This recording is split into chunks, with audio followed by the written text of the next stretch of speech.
right, guys, welcome to Selection Sunday. Welcome to the culmination of a phenomenal season of college basketball so far, and we are going to figure out in just 20 minutes time who is playing in the NCAA tournament, and I'll be live with you all the way as we decide this field. Appreciate you guys tuning into the stream. You might see on your screen right now, I've got the bracket lined up. We got the automatic qualifiers on there. I got your locks on there. So these are the teams that didn't win their conference tournament, but there's no way whatsoever they're missing the field. These teams like Kentucky, Tennessee, Wisconsin, there's no way they're missing the field. So I got those in there. And then I got your bubble teams. We got 17 teams allegedly fighting for 10 spots. It seems, according to most experts, 17 teams are fighting for 10 spots in the field. The locks are the teams that are pretty much guaranteed to make it. There is no universe where they don't make it in. Like Wisconsin. They didn't win their conference tournament, so they haven't qualified yet for the NCAA tournament. But they're making it. Alabama, they didn't win the SEC. Tennessee didn't win the SEC, but they're going to make the tournament. We all know that. The bubble teams, who knows? Appreciate you guys liking the video. Again, if you haven't seen the video, it's about March Madness. You're waiting for a Rudy joke on that video? Oh, man. I wrote that script on the cruise. It's actually funny. I actually wrote that script while on the cruise. I was finding that story on the cruise, and yeah. Interesting stuff. Can't find the date of Kevin Walsh saying Mr. Walsh was his cousin. It was around the NCAA tournament. It was like late March 86, but okay, quit basketball for good. So like February 87. Oh, February 87. I'm going to say, February 87. I'm going to go February 87. I'm going to go Living on a Prayer. I don't think it's right. Trevor, DeMarcus Lawrence, Riley, because they share a last name? Yes, they are. UNLV, Fire Kruger. I thought they gave him one more year, but I have no problem letting him go. How's it going, Adrian? How's it going, everyone? Welcome in again. Any donations, get to your question right away. And if you are a member, you can show your support for any one of the bubble teams by using the emojis in the chat. Nice video. That guy was a total idiot. I didn't realize how big of an idiot someone could be. Appreciate it, Earl. I love it's like the George Carlin thing. Think of how, I'm going to butcher it, but think of how dumb the average person is. I realize half the people are even dumber than that. At the Store by Billy Vera and the Beaters. Oh, great song. Mac and Jerry Jones. Yeah, first four out in NIT. Yeah, so here's the thing. I think UNC's making it, and do I agree with it? No. But I actually don't think it's going to be all that close. I think UNC, they got the net. They got a great record from quad 2 on. I know the quad 1 record's bad, but they're a team that they're going to play to their seed line. They're 8-0 against quad 2. They beat in some of these bubble teams like Wake Forest and Dayton and SMU and whatnot. I think UNC is going to make it. Any games to watch tonight? There's not really a whole lot on tonight. Yeah, conference tournaments, not a lot of bid stealers. I don't think, unless you count Colorado State as a bid stealer, but they were on the bubble. I'm not sure if you count Colorado State as a bid stealer. Yep, there it is, Michael. There it is. That's the one. The 4-1 seed. So you got Duke, St. John's, Auburn, Houston. I don't think St. John's gets a 1. I think they get a 2. I think Florida locked down the final 1. I know the SEC tournament, the end of the SEC tournament doesn't really mean anything, but you look at how Florida played, you look at their record, you look at their offensive efficiency. I don't see any way that Florida doesn't get the final number 1 seed. Stream March Madness? Yes, I am. I'll be streaming March Madness. How am I doing, Cal? Appreciate you, man. Notification turned off so I know Boise's fate through my stream. Perfect. Yep. Prick shows which bubble teams make the field. All right, so of those 10, or of those 17, this starts at 6. Of those 17, my predictions for who makes it. Give me Georgia, give me UNC, Arkansas, Oklahoma. Man, this is tough. I don't think UC Irvine makes it. I want them to, but I don't think they're going to. The bubble is super weak this year. West Virginia. Any games tomorrow? We're going to just do a Q&A stream tomorrow. Duke or Auburn? Who gets number 1 overall? Duke. I think the way Auburn's playing as a player, I think it's going to be Duke that gets number 1 overall. All right, so give me Georgia, UNC, Arkansas, Oklahoma, Texas. Utah State.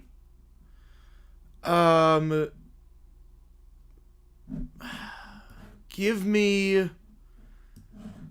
I mean, I feel like Xavier's resume is worse than UNC's, but I'll give Xavier, give me... All right, of the 10,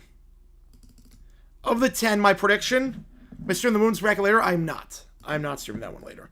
Of the 10, my predictions for who gets in, if I had to just take a stab at it, Georgia, UNC, Arkansas, Oklahoma, Texas, Xavier, Utah State, Vanderbilt, San Diego State, West Virginia.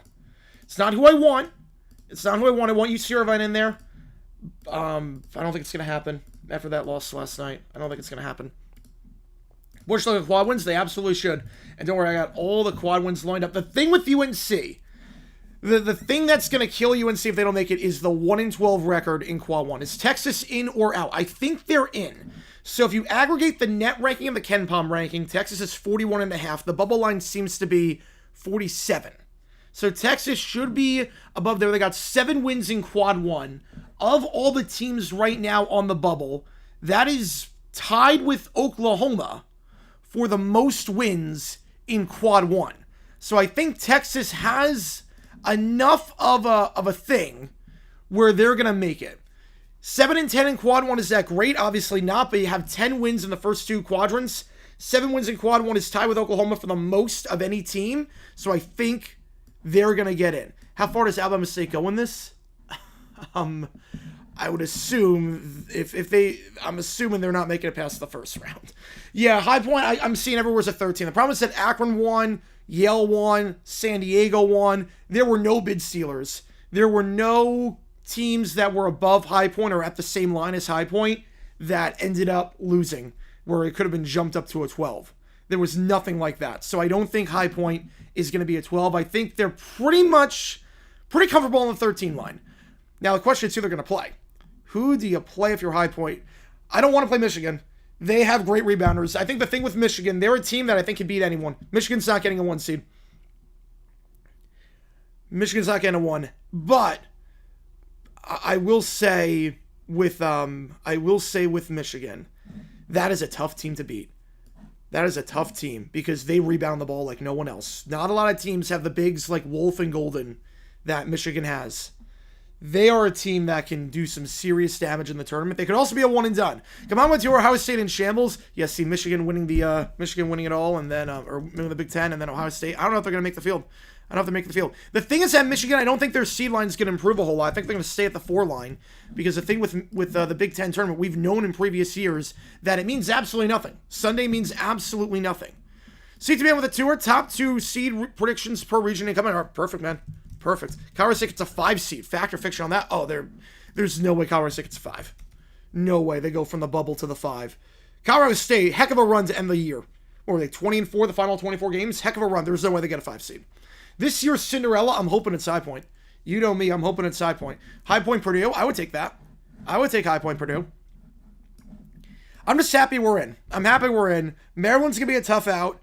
Michigan would be brutal because they can rebound like crazy. Liberty is a 12? I think so. I think Liberty is a 12. Purdue, I would take Purdue. I would say of all the 13-4 matchups, I would say Purdue. Unpredictable selection Sunday ever? I don't know. It's weird. It's not unpredictable in the sense that no team's going to get snubbed besides like UC Irvine, I think. That's a case for being like legitimately snubbed. Will anyone outside the teams listed on my screen have a chance to qualify? No. That's why everything is first 4 in the bracket. Yes, first 4 is in the bracket, but you don't qualify for that. Oh, wait, I have to link the selection group. Hang on a second. Let me do that. I totally forgot to do that. Let me do that. Purdue will be 13. No, Purdue's going to be a 4. High Point's going to be a 13. The question is, will it be High Point or who's High Point going to play? All right, let me do the bracket group, and let me invite you guys into the group. Here's the link. Houston Final 4, they're great. I mean, if it was on plays, shoots like it did yesterday, absolutely. Absolutely. Click here to join the bracket group. And I'll just spam this every few minutes. So if you want to join the bracket group, you can fill out as many brackets as you want. James with it too. Appreciate you, man. ACC tournament to flip Calford and Cuse SMU. Well, I think the thing with the tournament is that they always do it on the seed lot. to give the higher seed an advantage in the next round in terms of more rest. That's why. So if you ever wonder why in these conference tournaments the number 1 seed plays first, a lot of the time that's because they get more rest as a result. Will Drake sneak into 10 or UC San Diego into 11? I think Drake gets a 10. UC San Diego, I think they get an 11. I mean, they're inside the top like 35 of the net. I think they could get an 11. Oh man. Okay, so you got Florida St. John's Midwest, Houston, Tennessee in the South. You got Auburn, Michigan State, and then Duke number 1 overall and Bama. That wouldn't make sense. A NASCAR NFL controversy? Oh, there's been a few. I haven't done one yet, but there's been a few. There have been a few. I haven't done one yet on that. Again, this is the first year that we're not doing it with Greg Gumbel. Obviously, passed away back in December. It's not going to be the same. It is not going to be the same watching March Madness without Greg Gumbel out there. So an article today titled, "Why is Greg Gumbel not doing Selection Sunday?" Yeah, I think there's a few reasons why. Yeah, UNLV, I'm not sure. I'm not sure if they're going to hire him. I know that Radford went completely outside the box, and they hired some strategists to be their coach. I've heard rumors. I've heard rumblings that Virginia is going to hire Griff Aldrich from Longwood. I've heard rumblings about that potentially. Prediction of the bubble teams that make it: Arkansas, Georgia, Oklahoma, SMU, Texas, UNC, Utah State, Vanderbilt, West Virginia, Xavier. If I was commissioner, I put UC right in. Yeah, I'm the same way. UC Irvine deserves to make it. They've got the wins too. UC Irvine, they have a winning record against the first 2 quadrants. They have a winning record against them. So it's not like you can say, well, they didn't beat good competition.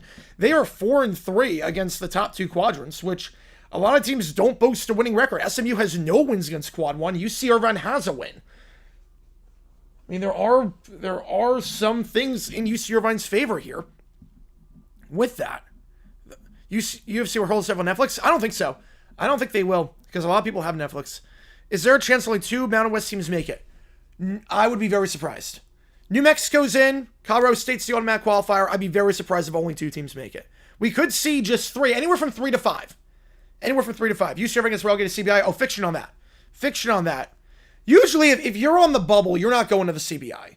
UC Irvine is good enough where they will be like one of the top seeds in the NIT.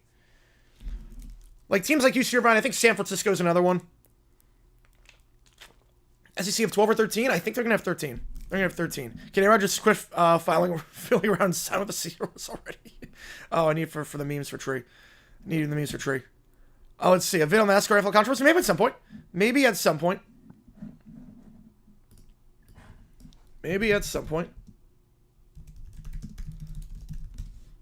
Yeah, I don't think we're going to just see 2 Mountain West teams make it.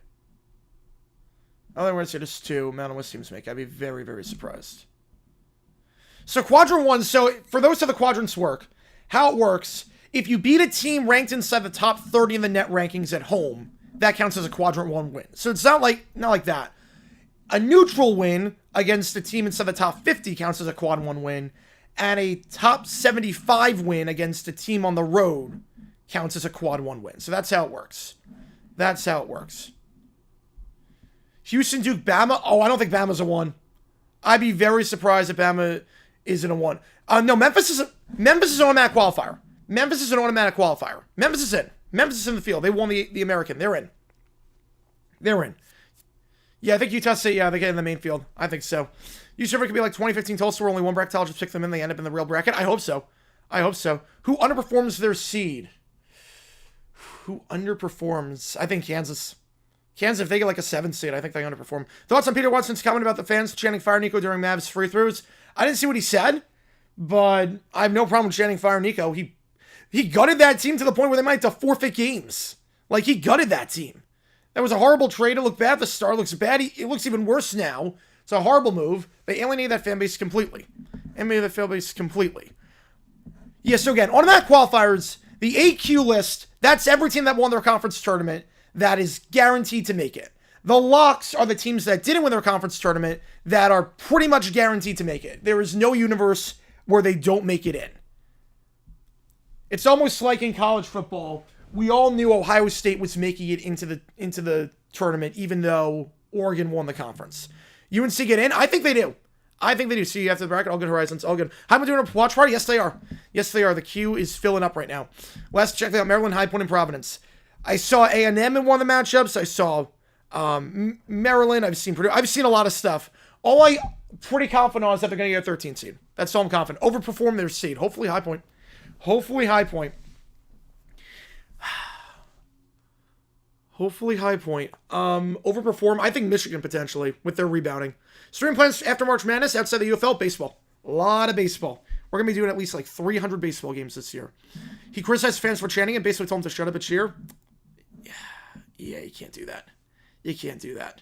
You can't do that as a player. You can't tell the fans to do that. Yeah, if you like what we see, folks, make sure you like and subscribe. And if you want to join the bracket challenge, completely free. It's on ESPN. Fill out as many brackets as you want. I'm filling out two. I'm filling out a High Point bracket where High Point wins it all. My regular bracket where Florida's going to win it all because I think Florida's the best team in the nation right now. They won't get the number one overall. Duke's going to get the number one overall. Sunday night games. Oh, we'll do Sunday night baseball. Absolutely. Percent chance Jason Kidd's fired. I would say right now it's leaning toward about 75%. I would say leaning 75%. I woke up one day and the SEC was better than the ACC. How did that happen? NIL money helped. Dick Vitale spoke about it last night during the Duke-Louisville game. NIL money helped a ton with that. Helped a lot with that. Any plans to Challenge Cup players? Potentially. And soccer? Well, soccer is going to be interesting because soccer... The thing with soccer is that doesn't take that's gonna take place at like random hours. So I could do some soccer. EJ should do bracket announcements. He'd be good for that. He'd be good. Yeah, Peter Washington being a drama queen. I agree with you on that one. We're gonna get this thing started in just about 4 minutes. Vote in that poll. Why do you think the bubble's gonna be for the Mountain West? It seems pretty split right now. I see some Dodgers, pretty much. And if you are a member, you can show your support for some of the bubble teams by using the emojis in the chat. Happy Selection Sunday from Broncos Country. How's it going, Cujo? Welcome in. Happy Selection Sunday from Colorado State, Mountain West Champion Country. All right. Let's do this thing. We're going to get this thing started in just a little bit over on CBS. Is Drake still in? Yeah, Drake's in. They won their conference. Anyone in... So here's the thing. I put it all in alphabetical order. Anyone in the pink column is guaranteed to make it. Either by winning their conference or by having a strong enough resume. Like I kept schedule, I think this weekend nobody's going to watch. It's the international break. They always do. Only team never been in the championship game during the duration of Pac-12 tournament. Ooh, that's a tough question. That is a tough question. I'm going to guess on that one. Ooh, that's really tough. Ooh, man. I would guess... Man.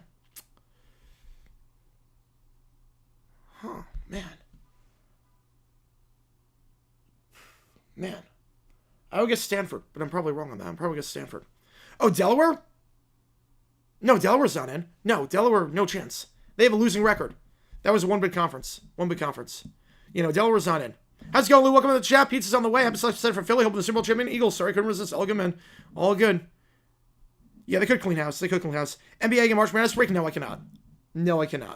How long are we staying on until? Well, we're going to be live till the end of the show. I can tell you that much. Washington State? Ooh. Baylor's not any of the lists they should be... Wait, did I put Baylor on there? Wait a second. Did I put Baylor on the list? Oh, crap. Hang on. Give me a second. Time out. Did I skip over Baylor? Because you're right on that. Baylor's going to make it. Did I not put Baylor on the... Hang on. Give me a second. Baylor's a lock.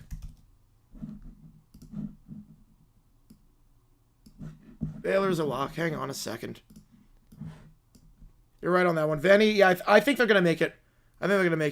You see better again? I hope so too.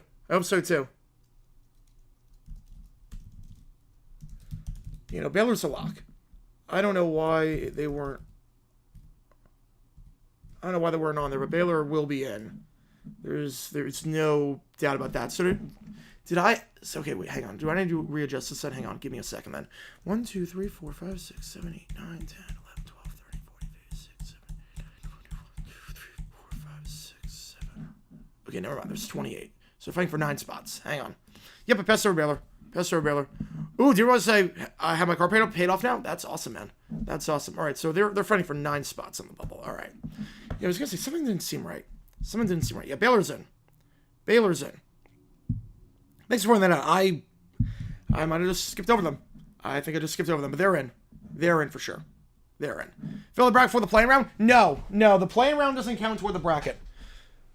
High Point of 5C plays boys in the first round ever. All right, let's get this thing underway. Final Four, because I live in San Antonio. Nice. Final Four's fun. I went last year, was in Phoenix. I went for the for both things.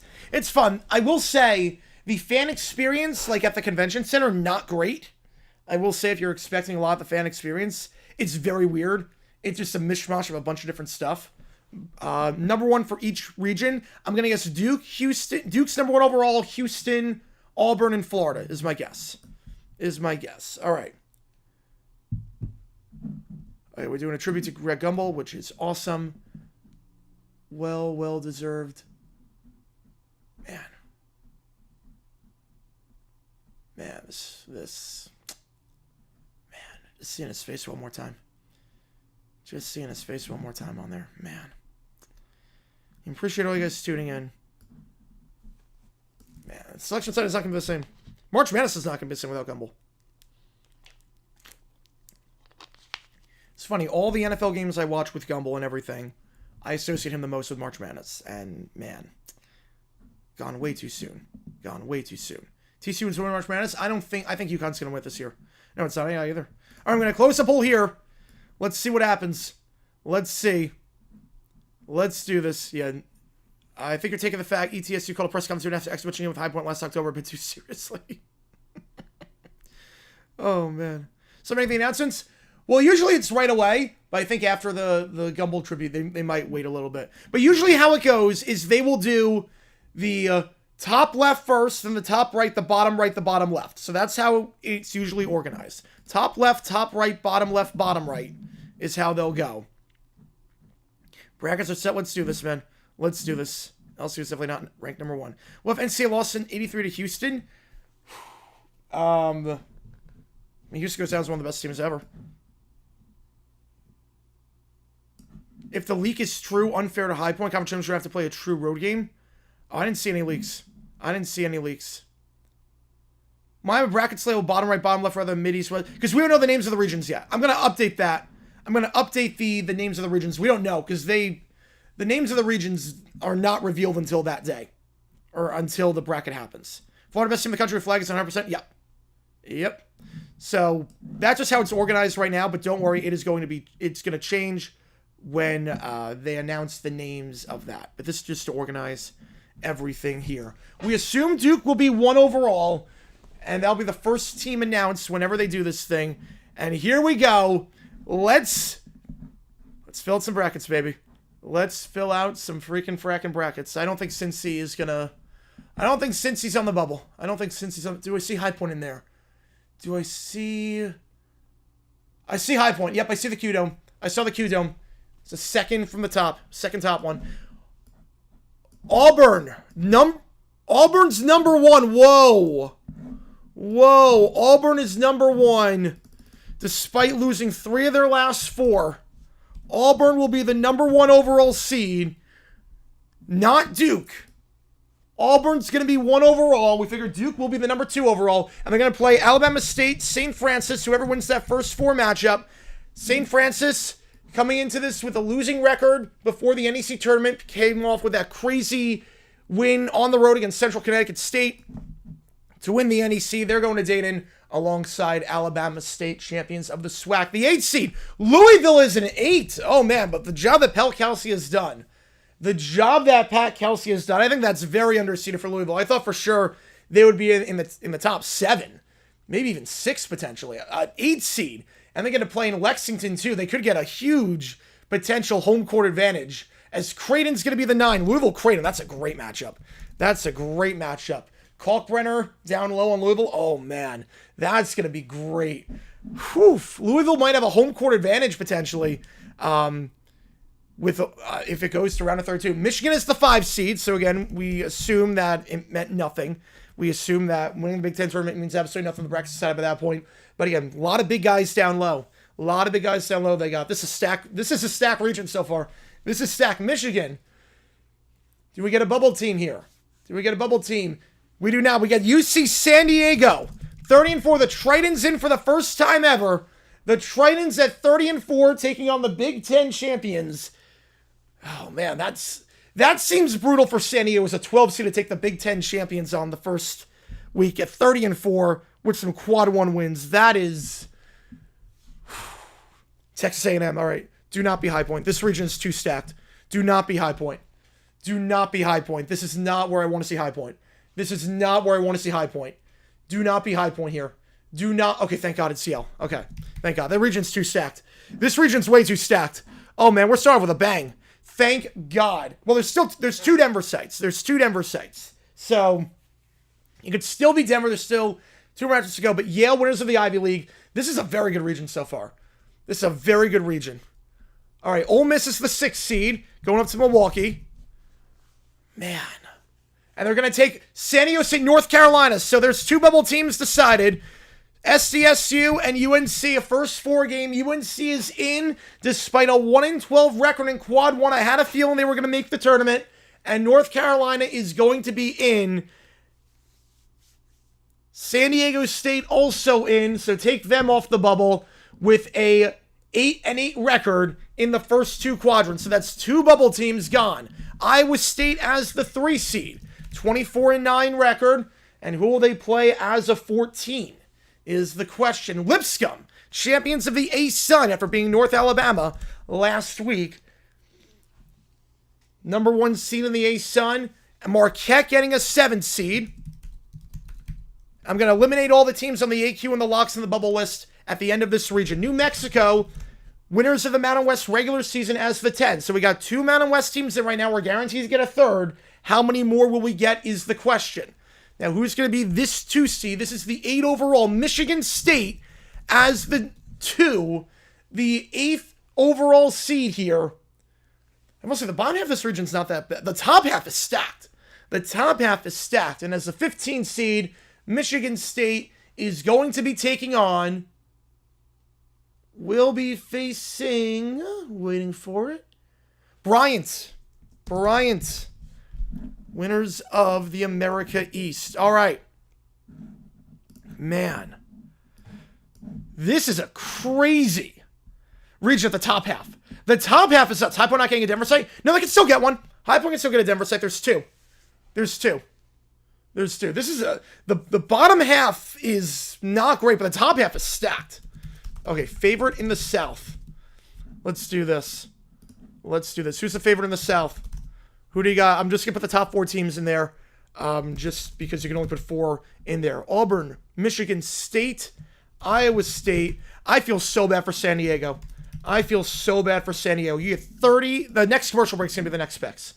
You get 30 wins. You have to play the Big Ten champion. And then Louisville's an 8. I'm telling you, with the way Auburn's playing as of late, I got to say, if there's ever a time to have a 1 seed go out before the Sweet 16, that could be the time. All right, let me just eliminate some of these teams here that are in the field. So give me a second here while I do that. So Michigan, take them off the board. St. Francis, no surprise if they're in the first 4. San Diego, take them out. And Yale, take them out. Now go to the locks on this. All right, give me a second, guys, with this. And then I'll get to some comments in the chat. Appreciate all you guys tuning in. If you like what you see, make sure you like and subscribe. Helps the channel out a ton. All right, so Creighton, take them out. Going to take Louisville out on that. Iowa State is a 3 seed. Take them out. Marquette, Michigan State. And we're going to eliminate these boards one by one with this. Okay. I'm just glad High Point's not in that region in the top half. I'm glad High Point's not in that region in the top half. All right, give me a second. Other than High Point, who do I want to win the tournament? Florida. I want Florida in that one. Man. So there's San Diego meet Michigan? I could see it. But I think right now Michigan with the bigs they got. That is a gauntlet region. In the bottom half, it's not crazy, but the top half is insane. Michigan's underseeded. Louisville's underseeded. Creighton, even to some extent, could be underseeded. It's a stacked region. I think the thing with Creighton, the thing that's going to be Louisville Creighton, the thing is that down low for Creighton, we know the first half Kalkbrenner gets a bit slow. Second half, he's dominant. The second half, Kalkbrenner is absolutely dominant. So, if it's close in the second half and Kalkbrenner can take over, oh boy. Oh boy. Okay, let me get some of these bubble teams off the list. Fighting for 7 spots now. I think I got everything, right? I think I got everything with that. If I didn't get everything, please let me know. If I didn't get everything, please let me know. Fixture for San Jose, it did. It did. Commercial break ends, usually a 2-minute break. Texas A&M gets upset the first round. Nothing would shock me in the first round, other than Auburn beating Alabama State St. Francis. Other than that, I saw San Jose's bubble. Oh no, I took them off. That just got changed. Why is UNC in? I think UNC is in because they've got 9 wins in the first 2 quadrants. I know their 1-12 record in quad 1 sucks. I know that. But they play to their seed line. They play to their line.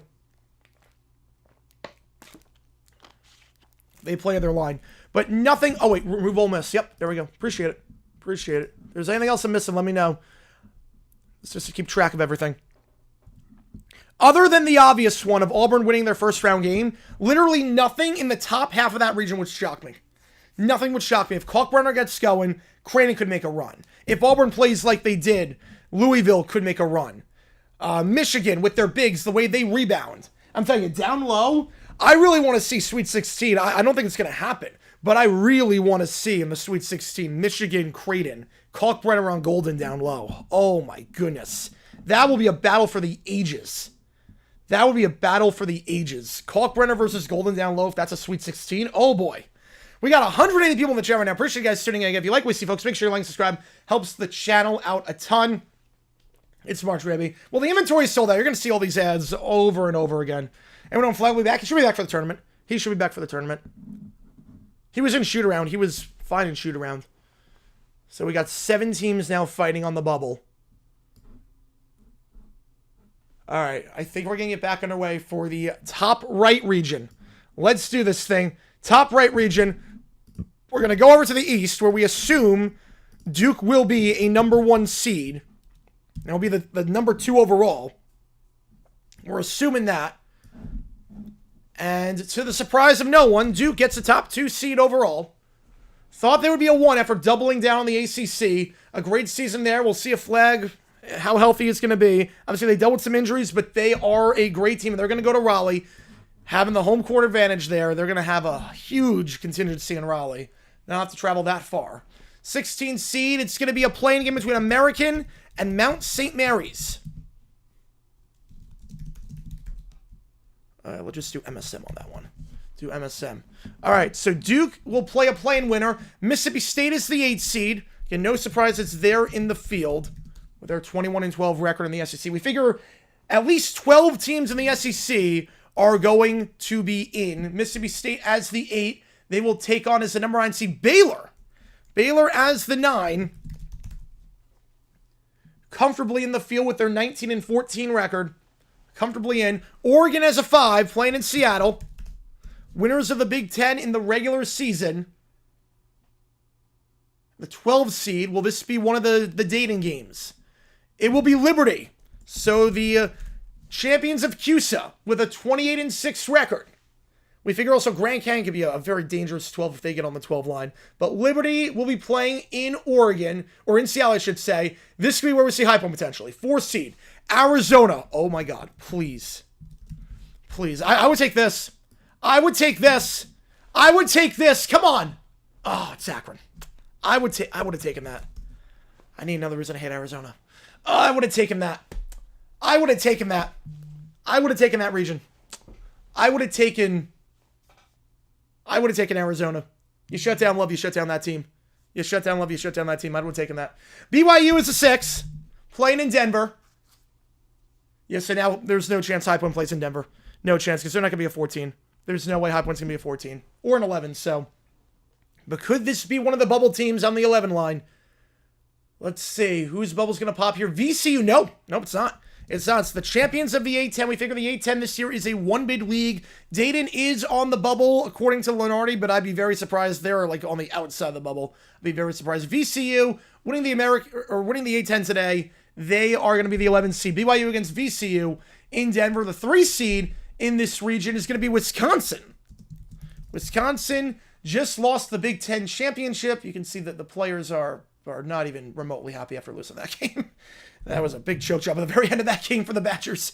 They're the 3 seed, the 14 seed in this region. It will be Montana. So the Grizzlies get to stay on the West Coast to some extent. The Grizzlies had a great game against Northern Colorado. That was a phenomenal championship in Starch Madness in the Big Sky. Offense was flying that game. St. Mary's as the 7. Winners of the West Coast Conference in the regular season lost Gonzaga in the championship, but St. Mary's in the field once again. Led by Augustus, one of the best players for years on end. Vanderbilt gets a bye as a 10 seed.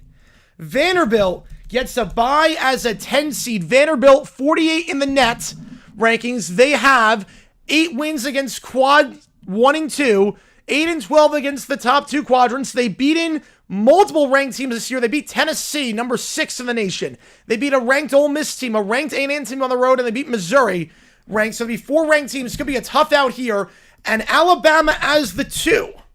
So if we get Bama Vanderbilt, I should note that Bama beat Vandy by 16 if that is your round of 32 matchup.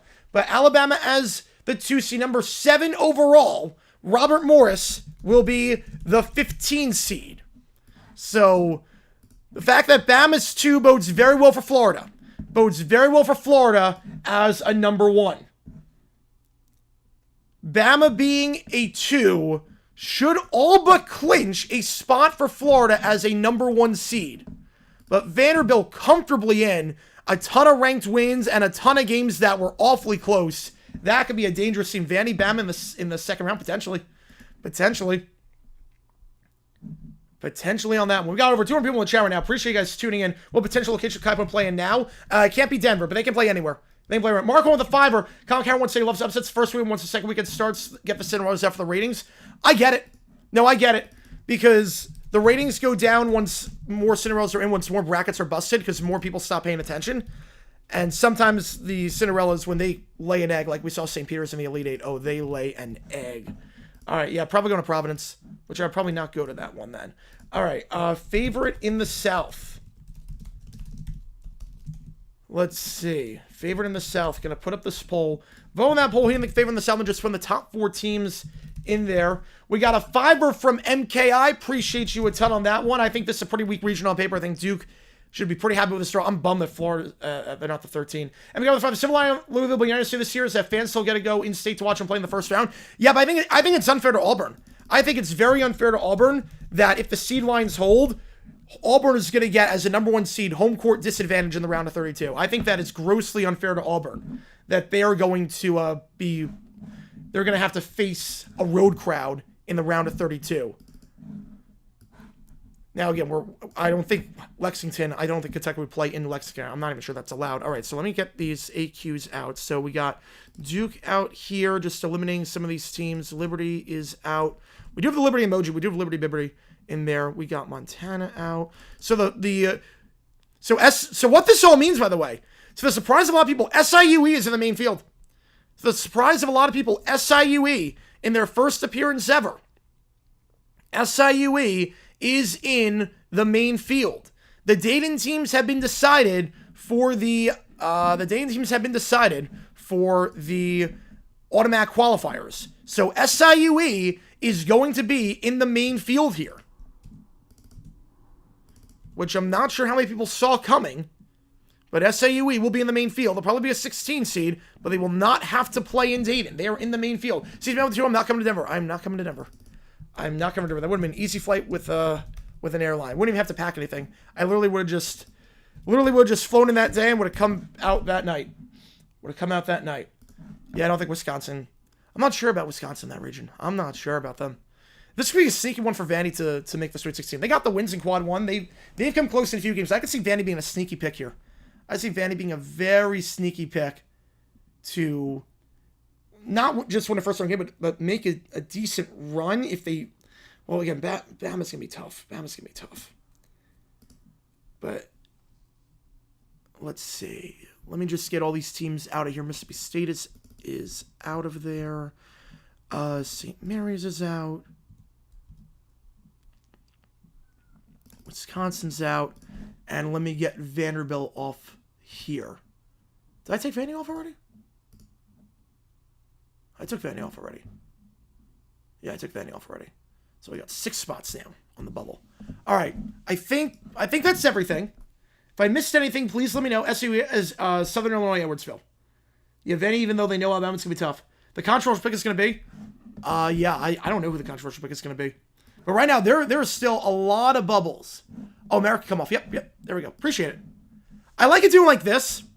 I like it doing like this where you can see and it's like, okay, we know in real time what's happening with this. But what this all means, besides the fact that SAUE is somewhat surprisingly, but well-deserved in the main field, Florida should be a 1. Be very surprised if Florida's not a number 1 overall at this point, if the date between Florida and Alabama. And the fact that Alabama is the 2 in the East with the 2 overall with Duke, yeah, I don't think it was that close. I don't think it was that close. UMBC busted a ton of brackets 7 years ago, but that was the most fun games ever. Oh, it was.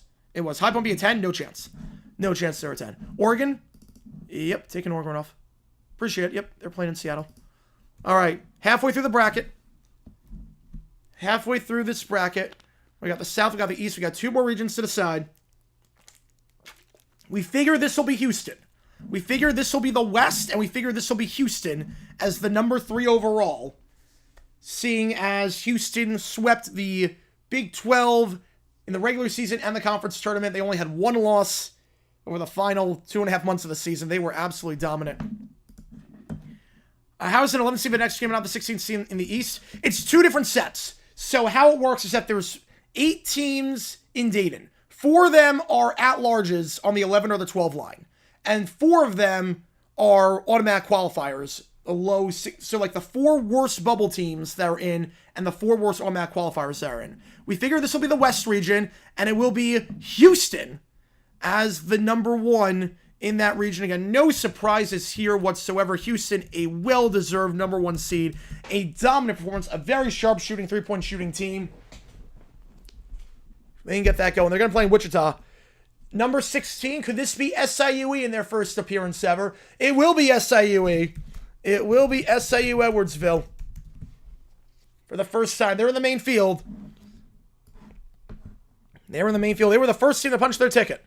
They were the first team to punch their ticket to the tournament, and they'll be going to Wichita as the 16. Gonzaga, the champions of the West Coast Conference in the conference tournament. They are the 8th seed, usually play right to their seed line. Mark Few's team is pretty predictable around this time. Who is the 9th seed here? Who is going to be the 9th seed? Gonzaga played very well in that championship game against St. Mary's. They've been inconsistent at times this year, but when they're on their game, they are still Gonzaga. Number 9 seed here in Wichita, it will be Georgia. So a team that starts with G and ends with A is guaranteed to make it here. I'm just going to put this, that's that. Oh, did I not take Auburn off? Oh, crap. Wait, I didn't take Auburn off. All right, hang on. Give me a second. All right, Clemson as a 5. Clemson as your 5. They're going to play McNeese as the 12. Now, McNeese made the tournament last year, kind of laid an egg as a 12 seed. They win the Southland again. Wasn't the prettiest at times, but McNeese gets the 12 seed. I like the matchup a lot for Clemson. I like it a lot for Clemson. Purdue. Okay, could this be it? This feels like it's going to be it. I'll take this. I'll take this. It is. Let's go. Let's go. High Point as the 13 seed for the first time ever as they pack the queue. The Panthers are going dancing. A tenner from Peter. Appreciate you, man. There it is for High Point.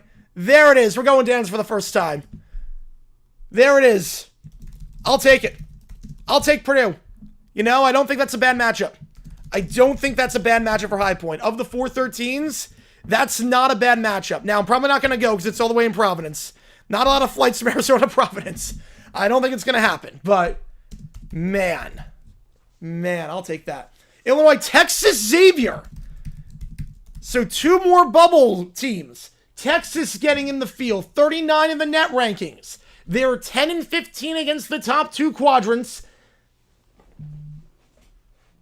They are in the field. Xavier also in the field out of the Big East. 45 in the net with a 1-9 record in quad 1. So I think what the committee's saying this year between UNC and Xavier, teams with one quad 1 win to their name, it's if you do stuff in quad 2, we're going to count that just the same. If you do a lot of stuff in quad 2, like Xavier's 8-2 in quad 2, you do a lot of stuff there, it's just the same. Kentucky has a 3. And Troy, now the Sun Belt, is the 14. But I think that's what they're saying here. Quad 1, if you have a lot of wins in quad 2, we're going to count that. We're not going to count quad 1 against you. If you have a lot of wins in quad 2, we're going to count that in your favor. UCLA is the 7th seed playing in Lexington. The 10 seed here is going to be Utah State. So they are in the field. That makes it 3 Mountain West teams that have heard their name called already. We will have a 4th guaranteed because we will have, obviously, Colorado State as winners of the conference. Tennessee is the 2 in this region, made to the final of the SC tournament. So you figure Florida St. John's will be the 1 and the 2 in the final region down on the bottom left side, and Wofford as your 15 seed. So that is the bracket there. All right. So Utah State is in the field. And 3 more bubble teams now fighting for just 3 spots. Favorite in the West. Troy saying Kentucky at home. I don't see it. But I'll put a poll up. Tennessee. Chance high point wins? I mean, it's still a 4-13 game. It's still pretty slim, but I would say about like 25%. Waffle, baby. All right, so now we're fighting for just 3 spots on the bubble. So make sure I'm doing the math right here. Utah State is in. Xavier is in. And you've got Georgia in pretty comfortably, too. It's really 2 spots on the bubble. 2 spots on there. And I'm missing someone. Texas. There we go. Take them off. Let me just make sure I'm doing all this math right here. So Colorado State's going to make it. Obviously, Drake's going to make it. Florida, Gonzaga. Heard their name called High Point. We can take them off. Houston, take them off. McNeese, take them off.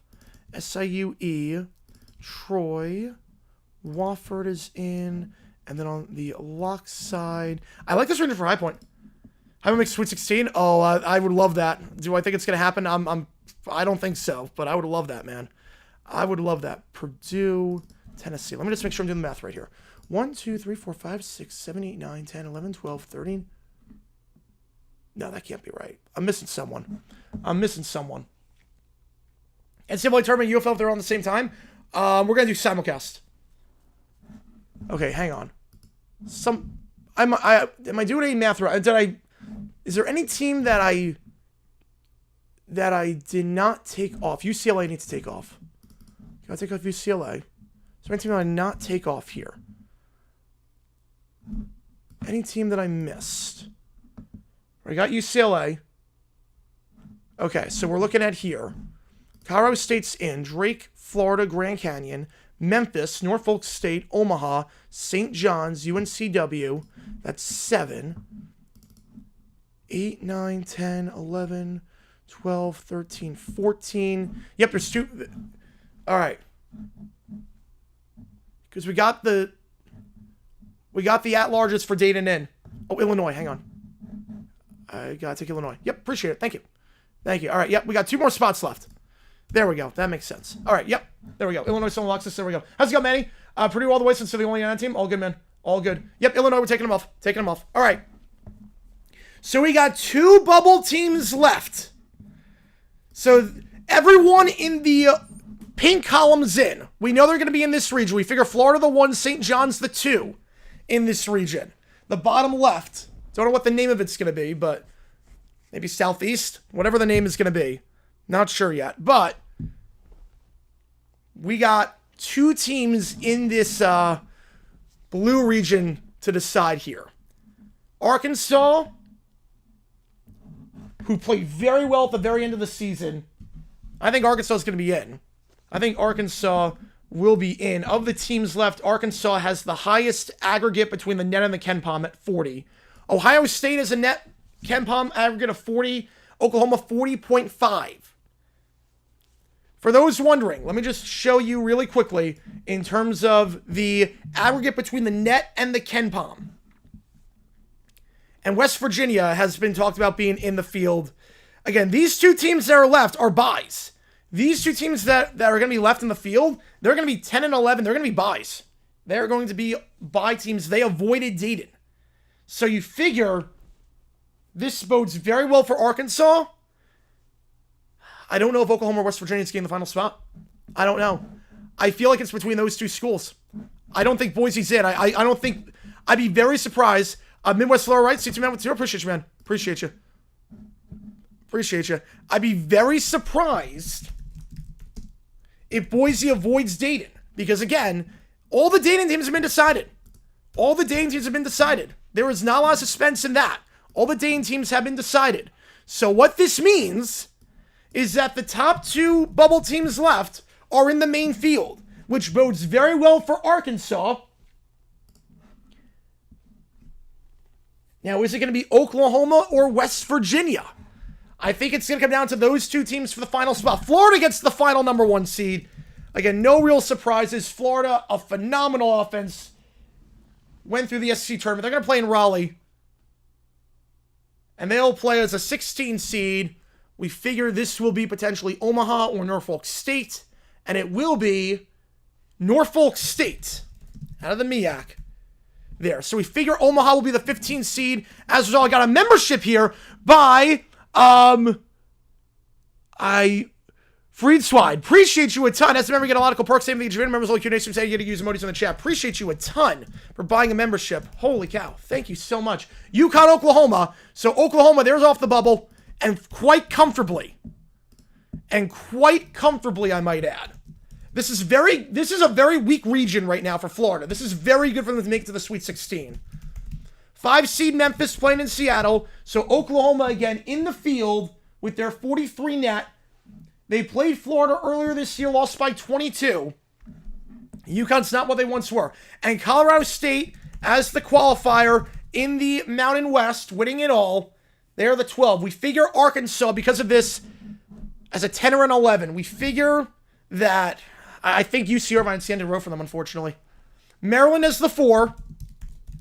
And they all face as the 13 seed here.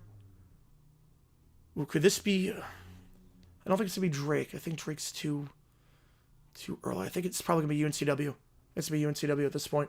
Grand Canyon's a 13. Oh, wow. Grand Canyon's a 13. They went tough out. Grand Canyon be tough out. I see we got a tour from Gutmana. UConn's an 8th. They regress. Yeah, they're not the same this year. But they lost like their whole lineup from last year. They lost their whole lineup from last year. They are not the same this year. I'd be very surprised if they... I always said I'd be very surprised to make it to the Sweet 16 this year. Missouri has a 6, playing in Wichita. Won't have to travel too far for that one. 11 seed. Will this be... This could be Arkansas? Well, no, it can't be Arkansas because they're both SEC. This could be Drake. This could be Drake. It is Drake as an 11 seed. Bit underseeded, according to some. But 30-3. Winners of the Missouri Valley. Yeah, and the fact that... That means a 10. That means that it's going to be a 10 seed. I think it's got to be Arkansas. It's got to be Arkansas as the 10. There's no way UC Irvine gets a 10. I think that just about did it for them. The fact that Drake's an 11 out of 10, I think that just about ended their hopes. 3 seed here, Texas Tech. Texas Tech is the 3. Which means we probably figure UNCW as a 14. Omaha's the 15. Yep, UNCW 14. I'm just going to pencil Omaha as the 15. St. John's, I'll just pencil in as the 2.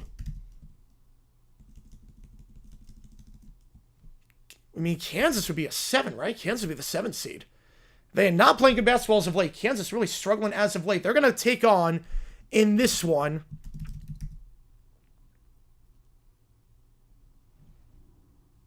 Arkansas. Yep, there it is.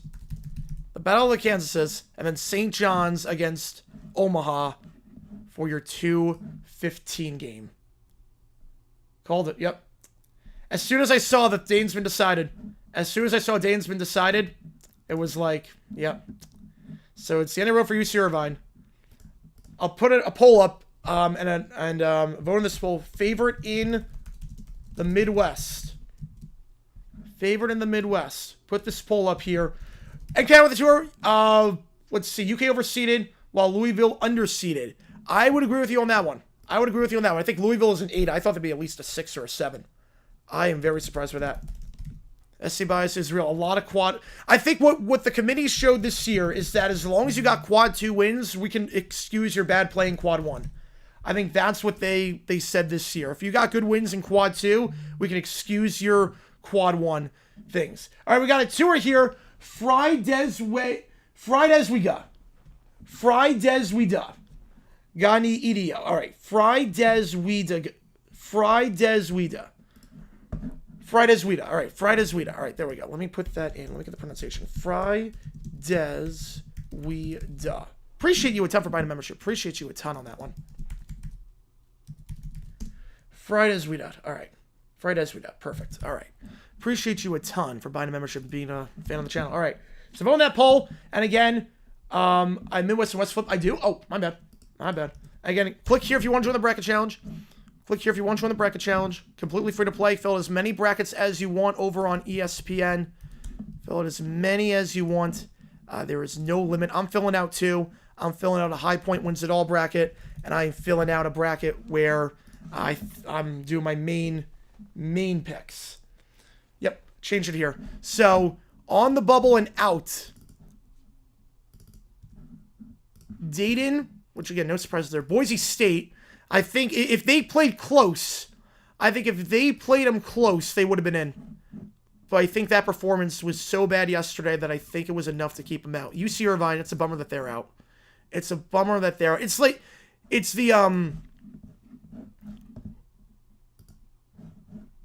why is Maryland out? No, Maryland's in. Maryland's in the field. I have to eliminate the teams again. Everything, the locks and the and everything, they're all out. Everything's out at this point, so I can take this off. Everything's out. So the bubble, let's see, just get the right color on this one. Nope, not that one. Give me a second, guys. Give me a second. There we go. Yeah, so the bubble teams, they're out here. The first 4 out: West Virginia, Indiana, Ohio State, Boise. So UC Irvine didn't even make it on there. UC Irvine shows you what the committee thought of UC Irvine. Wow. Yeah, filled a high point win all. Yep, I am. When a client NIT bidder accepts Sawinski coaching this one more game, I think they're going to accept. One team, as I said, would be a bubble, wasn't? Well, what do you mean by that? What do you mean? What do you mean? Everyone here, this is just like teams that I wouldn't say with 100% confidence are going to make the field. That's all it was. Means anything with seeding. But let's talk about the teams that are out. While I put that link in again. Let's talk about the teams that did not make it here. UC Irvine. The problem with UC Irvine, again, I love them. 62 in the net. That's lower than a lot of these teams. 1 win in quad 1. It was against San Diego. This season, they had 3 losses against teams below quad 2. 3 losses against teams below quad 2. That is the most of any of the teams on the bubble.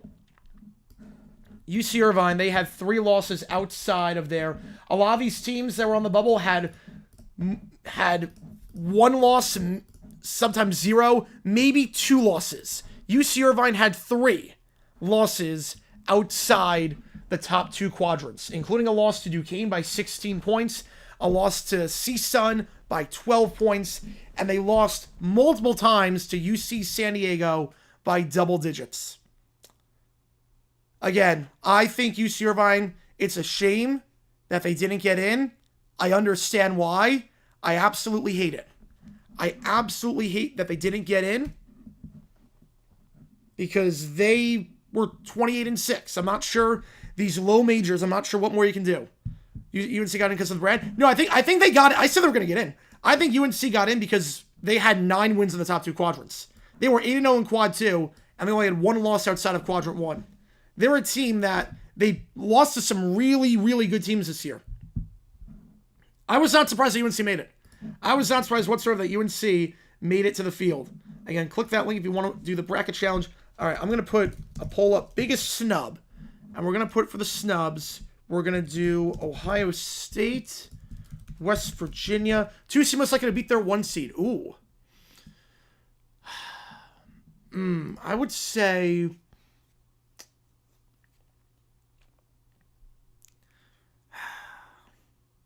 I'd say Tennessee. I'd say Tennessee. UNC was a shocker. Yeah, I think they were the last team in. But I'm not surprised they got in. I am not surprised that they got in. Indiana was 4-13 quadrant. Yeah, Indiana 9-13 across the top 2 quadrants. 4-13 in quadrant 1. Also, just a very boring style of basketball. Let's go for it. They had so many clunkers this year. Indiana had so many clunkers this year. And uncertainty with the head coaching situation. I mean, Indiana, you can't lose 5 in a row. You can't lose 5 in a row. Easiest bracket? I think the East. I think the East right now. I think the East. Trying to get to all the comments as best I can. I'm trying to see everything in the chat here. Yeah, I didn't see anything many. Yes, so Ohio State not in the field. The right 2 seats following each 1 seed. It's on the right regions. Yeah. West Virginia lose Colorado. Yeah, that didn't help him. That didn't help him. 9-13 across the top 2 quadrants. The Colorado game, you can't lose on a neutral set to Colorado. You just can't lose neutral set to Colorado. Women's rap group, I'll put that in too. I have to create that, but I'll put that in. I'll put in the community tab once I create that. Give me a second here as I do that. And we'll fill a bracket out on stream. Why the heck not? We'll fill a bracket out on stream. Why not? We'll do that as well. Public group, you can put in as many entries as you want. All right, the women's challenge is up as well. If you do want to join the women's challenge, click this link. Narrow prediction for Purdue High Point. Well, Purdue High Point's in Providence, so I think that'd be the earliest game. I think it'd be CBS. I think Purdue High Point would be CBS. Because usually they do the earliest region, 5-12, 4-13. That's usually the early. It would probably be early in the morning, and then because it's the most eastern spot, I think High Point Purdue High Point could lead off the tournament. High Point Purdue could be the first game on that day, whether it's Thursday. I forget if it's Thursday or Friday, but it could be that Thursday or Friday. Whether it's Thursday or Friday, let me just double check where the Providence game is, or not where the Providence game is. What day the Providence game is? I think that's going to lead off the tournament. I think High Point's going to be the first game. Providence is a nice place I should go. Providence is across the country. It's across the country and there's no flights. There's no flights from Phoenix to Providence. I have to connect somewhere. Maybe twice. Yeah, but I think... Because usually how it is that the most eastern region gets the 12 o'clock... Like, they start a game at 12 o'clock Eastern time, and that goes on CBS. So I think... Right, tournament starts on Thursday, yeah. Oh, right now, I know it starts on Thursday. I don't know, but is it Thursday or Friday for the Providence game? Is it Thursday or Friday for the Providence game? I don't know which day does it lead off. Providence. What day is it? Thursday. Yep, it's Thursday. All right. Yeah, I think that's going to be the first game. I think it's going to be the very first game. I think the very first game of the tournament is going to be Purdue High Point. I think that's going to be the very first game starting like 12 o'clock. Will High Point win? I hope so. God, I hope so. God, I hope so. Man. All right. I can click this link if you want to join the bracket challenge. I'm going to fill out a bracket. Why the heck not? Come on with your finds in New York City, bus to cabin in Providence. Yeah, I got to do that on short notice, though. I do that on super duper short notice. And I've already flown and spent so much money flying as of late. And I'm flying to Green Bay. Staying in New York for a week and a half for the draft in Green Bay and whatnot. So we got to figure that out. I think I'm just going to stay back for this one. I'm going to stay back for this one. I'm going to stay back. I like the region, though. I like the region. But I think I'm going to stay back. And I will say this. For High Point, we're only streaming that game. So for High Point, we are not doing simultaneous. We're not doing simultaneous if it's High Point. So High Point, we are only doing that game. We'll have the other games on the screens, obviously. I'll update the scores, but I'm not going to talk about those games except in the background during commercial breaks. We are not going to do that. Well, I think the head selection committee is UNC's AD. I think the thing with that is that he has to relieve himself when talking about UNC. And NC team is excited, I think 9 o'clock tonight. 9 o'clock tonight. He's always praying to get swept by St. John's. You also don't pull off a goose egg in Maui. Don't do that. Don't do that. I'll put the link in again. Yeah, selection show is on at 9 o'clock. Hope the boy works in High Point. I do not. I do not hope that. And I'll, again, appreciate all you guys tuning in. We're going to fill out a bracket live on stream. Why the heck not? Let's fill this bad boy out and just see. What am I thinking? What am I thinking here? Oh, no, it's not going to be available till 15 minutes. 15 minutes till we get the bracket unveiled. My stream days are over forever? No. Oh, no. No, so how it works with March Madness, I call all the games at the same time. I call every game at the exact same time. Except with High Point. High Point, I'm only going to call their game. So I'm only going to call their game. You know, there's a lot of people that have never been to a J9 stream before, but I appreciate you guys tuning in. So for March Madness, I stream all the games. Am I going to Providence? I'm not. I'm not going to Providence. So I stream all the games for March Madness, okay? I'm going to stream all the games. Now, with High Point, I'm only doing their game. So there's going to be 3 other games on. I am not going to do those 3 games when High Point's playing. Having said that, I'm calling all the games. I'm calling every game, but when High Point's playing, that'll be a standalone broadcast, if that makes sense. So if that makes sense to you guys, High Point will be a standalone broadcast. I'm calling all the games, and we're streaming every day for March Madness. We're doing baseball streams later. We're doing baseball for the Tokyo series. We got 2 games in Tokyo. We're going to call those this week. Maryland should have been 3 because they went 9 for 17 on 3 pointers against players of the BC Boys. Yeah. Lowest seeded teams, I think, go far. Looking at this bracket, I like High Point's region. I really like High Point's region. I think Clemson can be very vulnerable, especially with Hunter's injury. I don't know, Hunter, how long he's going to be out. I don't know how long with Hunter he's going to be out.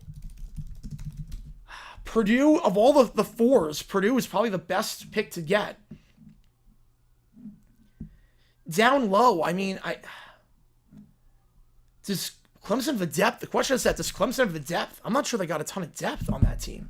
Having called a lot of their games, I'm not sure they've got a ton of depth if it gets to the round of 32.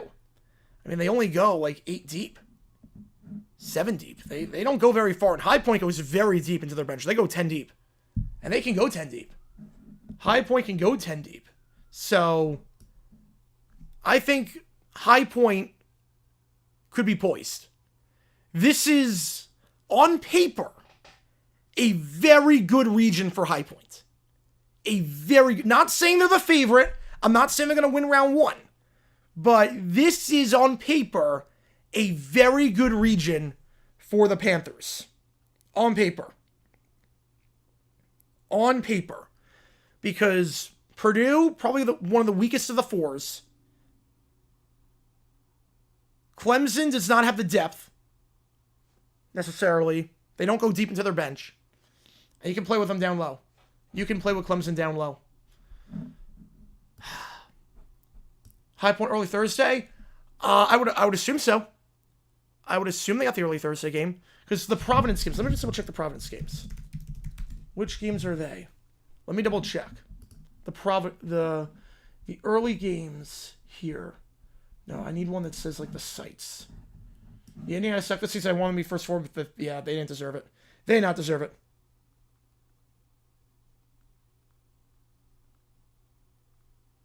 All right. So let me just double check. Where are... Right, here's the bracket. Let's see. Nope, they don't... I need one that has the actual locations. I need one that has the locations. That doesn't have locations. All right. Providence games. Games. NCAA tournament. All right, let me try this. Providence games. Let's see. Yep, 9 o'clock Eastern, and the selection show is on at 8:30. Okay, so that leads in. Okay, perfect. Yeah, so here's... Okay, so the Providence Regional. So that Thursday. How's it going, Andrew Carter? I appreciate you tuning in. Well, if Hyde makes a Sweet 16, I'll go with that. Hyde makes a Sweet 16, I'll go with that. Am I making the bracket soon? Yes, I am. Yeah, it doesn't open up for another 10 minutes.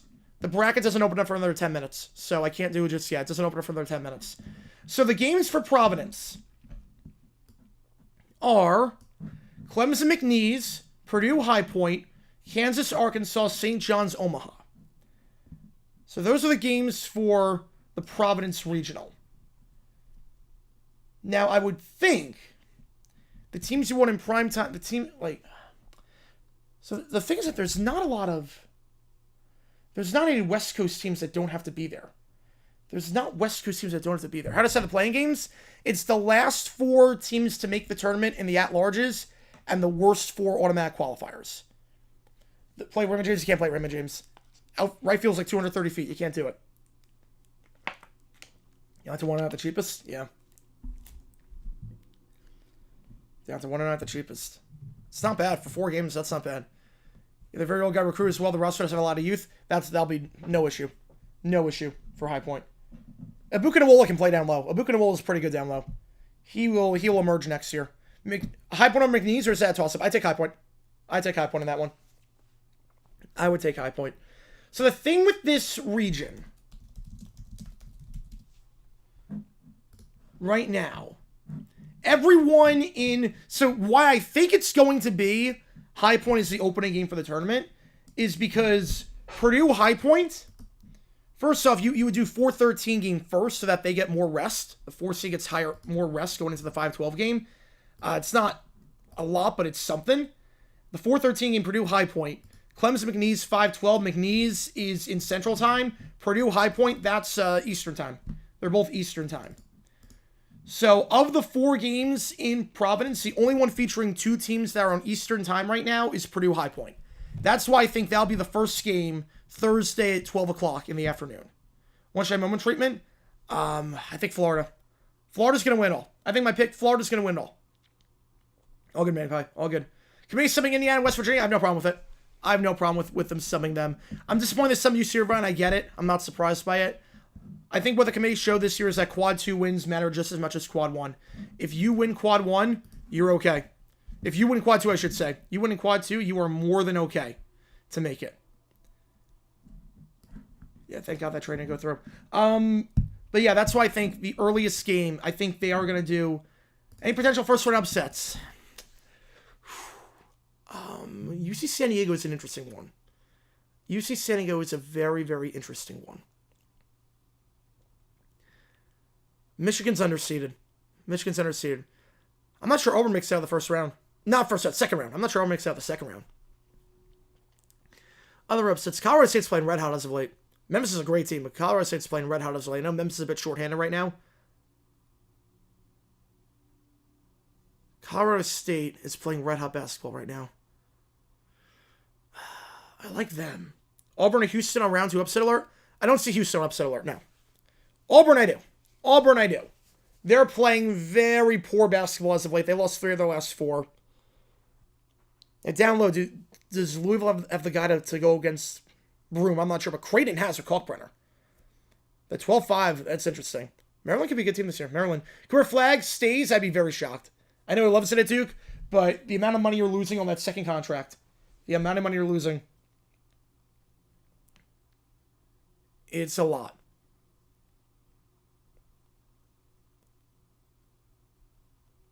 Just open? Sweet. All right. Let's fill it live on stream. All right. Let's do this thing. Let me fill up this bracket. Yep, it literally just opened up. Perfect. All right. Let me do this really quickly. Rename the bracket. Because right now is my real name. But again, if you do want to join the bracket challenge, click this link.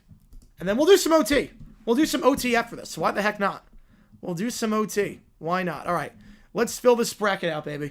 Let's do this. Where am I going here? Appreciate all you guys tuning in for this stream. All right. Let's fill this out. All right, so obviously we're going to take Auburn to win the first round. No issues there. Let me do this. Okay. So obviously we're taking Auburn first round. I'm going to go in order, but let's just put the ones in like right away just because let's not mess around there. Okay. Louisville Creighton's interesting. Louisville Creighton is super duper interesting. Indiana's up playing in the NIT. I get it. I hate that they declined, but I get it with the coaching instability. I get that.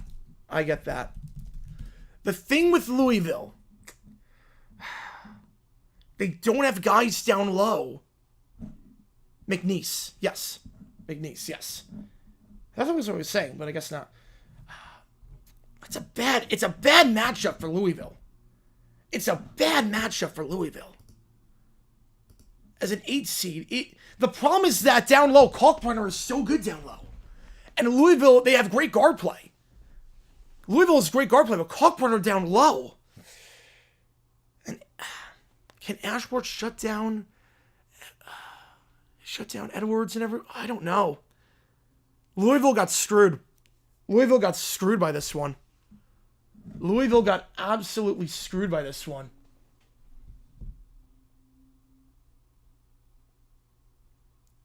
Man.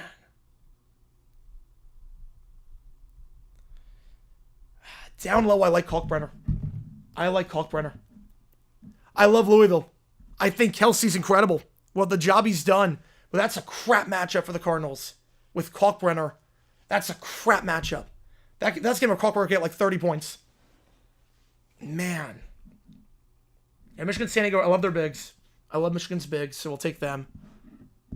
Was it a fluke? No, UMBC dominated that one. Now, I think Fairleigh Dickinson over Purdue was a fluke.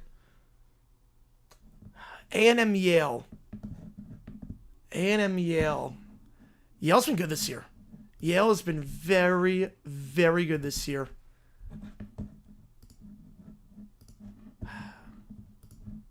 Obviously, A&M, a pretty good...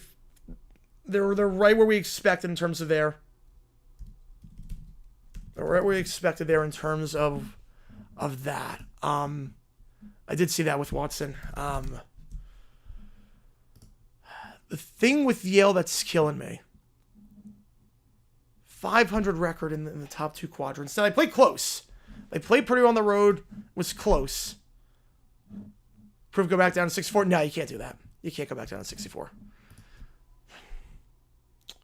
Yale's got some bad losses, too. I believe they weren't that dominant this conference tournament. They were not that dominant. I'm going to take A&M. I'm taking A&M. All right. We're going to region by region. Ole Miss against...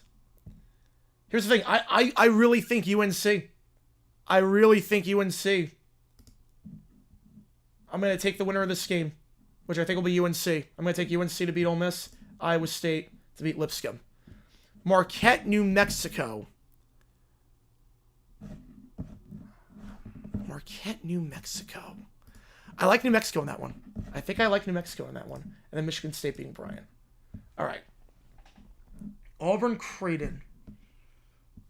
This is tough. I'm going to play it safe. I'm going to play this one safe. If I'm going to play it safe with Auburn. I'm going to play it pretty safe. I'm going to put all the ones in the Sweet 16. I'm going to just play it safe. I'm not going to get super fancy. Yeah, 72. I want 72, but the 4 teams going to the top 4 teams that didn't win their conference tournament, but won their conference in the regular season. So like Central Connecticut State. Michigan, again, love their bigs. Going with the Wolverines there. Give me Iowa State and Michigan State here. Yeah, the depth for high points is going to be huge. Okay, I'm going to take Michigan here. I'm going to take Michigan. Again, I'm not sure who's out-rebounding Michigan. I don't know who's out-rebounding Michigan. That's the problem. I don't know who's out-rebounding Michigan. High point is less... Yeah, high point. Yep. And then... Man...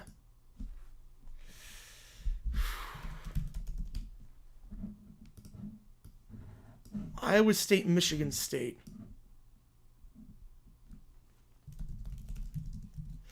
Iowa State, Michigan State. They're so evenly matched. They're so evenly matched. But I want the rematch. Screw it. Give me the rematch. Give me the rematch.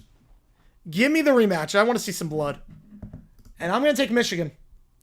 I really think this tournament rebounding is huge. And good luck matching up against their bigs. It's funny, Michigan's one of those teams, I think they could go out in the first round, but I think they could also make the Final Four. I'm going to take Michigan to make the Final Four. All right, no surprise. I'm just going to take Florida. Florida's my pick to win it all, so we're just going to go Florida all the way on this one. Florida's win the whole thing. All right, we're just going to do that. Florida's win the whole thing. UConn, Oklahoma. I think UConn plays to their seed line. Memphis, Colorado State. I think any other 5-12, I would have taken Colorado State. I think any other 5-12.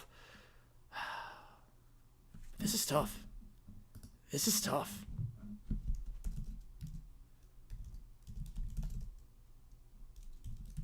This is tough. Yeah, Shaq won't do March Madness. He never does. Shaq doesn't do March Madness. Oh, more than that, well, Clark Kellogg thinks Auburn is winning the whole thing. I mean, I get it. Broome plays well. I get it. I get it. This is a tough one. This one, 5-12. Colorado State. And they're playing a lot better as of late.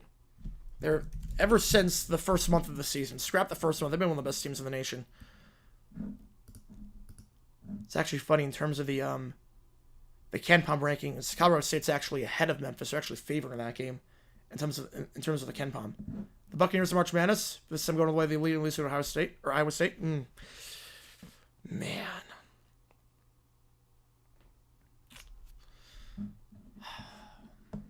I don't know on this one.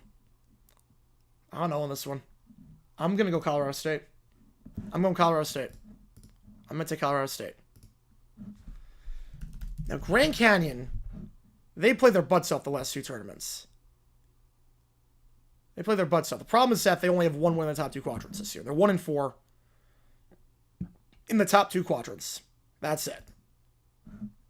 Haven't played a lot of great competition in the WAC. Maryland's right in it. They just can't finish games. Maryland's had trouble finishing games this year. But I gotta take Maryland. And I'll take Maryland to play Florida in the Sweet 16. All right, Missouri against Drake. Big upsets I'm predicting. Oh, you'll see. You'll see. Yeah, West Bracket. The West Bracket, I think there's always one where it's the 1 against the 2, and I think this could be the bracket. Missouri Drake is interesting. See, Drake is perfect against the top two quadrants. They already beat Vandy by double digits this year. Missouri.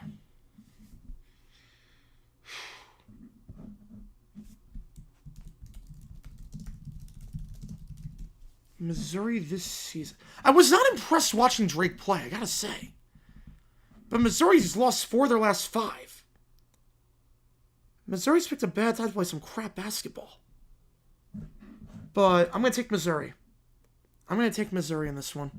I wasn't impressed watching Drake play in Arch Madness. I was not that impressed. And especially in Arch Madness, they were behind and then came back in both. I'm not sure that's going to be enough against a team like Missouri.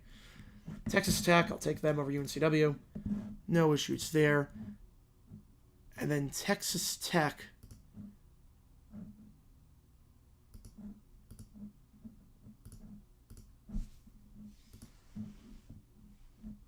I think I gotta take them over Missouri.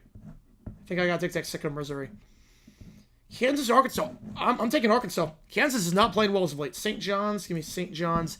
And then St. John's, Texas Tech is going to be a fun game. St. John's, Texas Tech is going to be a very, very fun game. Are you even amateur if you don't have your bracket be upsets? I mean, Toppin with Zuby. Toppin against Zuby is going to be interesting. Toppin against Zuby. I'm going to play a chalk on this one. I'm going to go Florida. St. John's in the Elite Eight. I'll take Patino. I'll take Patino's experience here. All right. Here, Mississippi State against Baylor. Mississippi State against Baylor. Oops, give me a second, guys.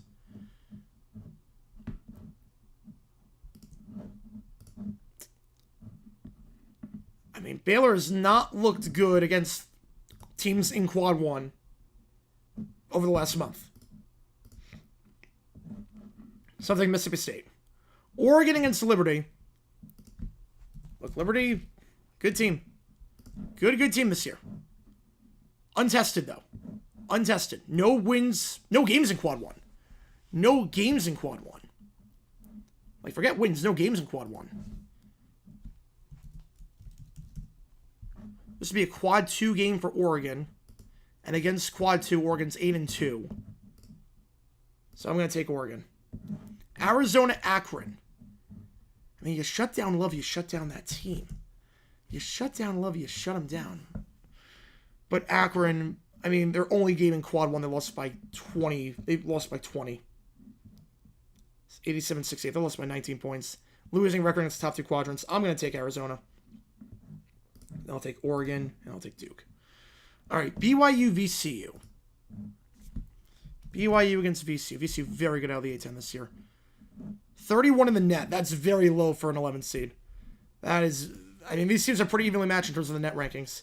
They're very evenly matched. High Point in the first 4 facing UNCG, with the Willis Mail, Texas. I don't think they're going to do that, but I think High Point's going to be the first 4 for the women's side. For sure. Yeah, Arizona, yeah, I learned that lesson the hard way a few years ago. Learned that one the hard way a few years ago. BYU against VCU. I think VCU...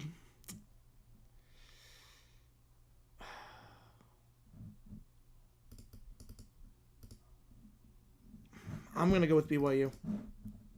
Going BYU, and then I'll take Wisconsin, and then on Wisconsin to make the Sweet 16.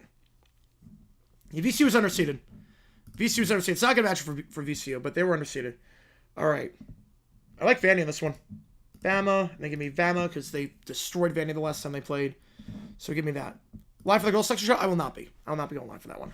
All right, we'll take Duke. I think Duke comes out of that region. And then Wisconsin against Alabama. Bama, they're so good offensively, but defensively, I just don't know. I just don't know watching Bama's defense. I just don't know. Watching Bama's defense. I'm going to take Wisconsin. This feels like a CBS game. This feels like your CBS Sunday primetime game. Oh, man. All right. We'll do that. Gonzaga, Georgia. Gonzaga always plays for the C line. They don't get upset. They don't pull off upsets. I'm going to take them. I'll take Houston. All right, here we go. I got to do it. I got to do it. Clemson?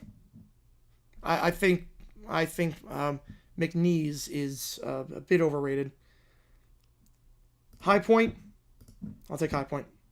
You got to have one double-digit seed in there. I got to have one double-digit seed in there. I'm going to go the Panthers. And then I'll take Houston to make the Elite Eight. Texas Xavier. I'm not crazy about either one of those teams. Give me Illinois, Kentucky. And then Kentucky, Illinois is tough. Kentucky, Illinois is tough.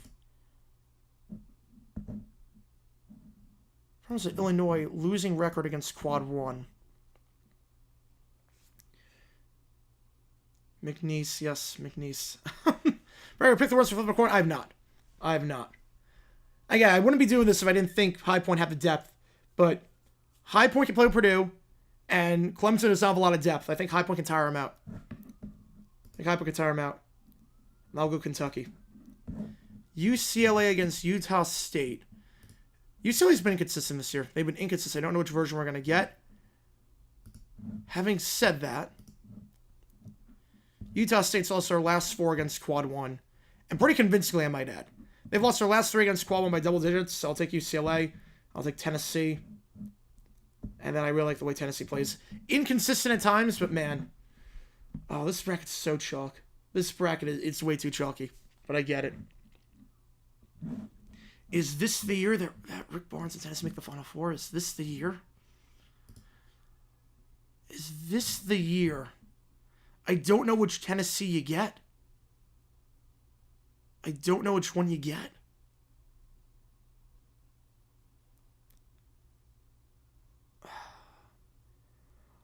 I mean, they shot like crap against Kentucky in the regular season.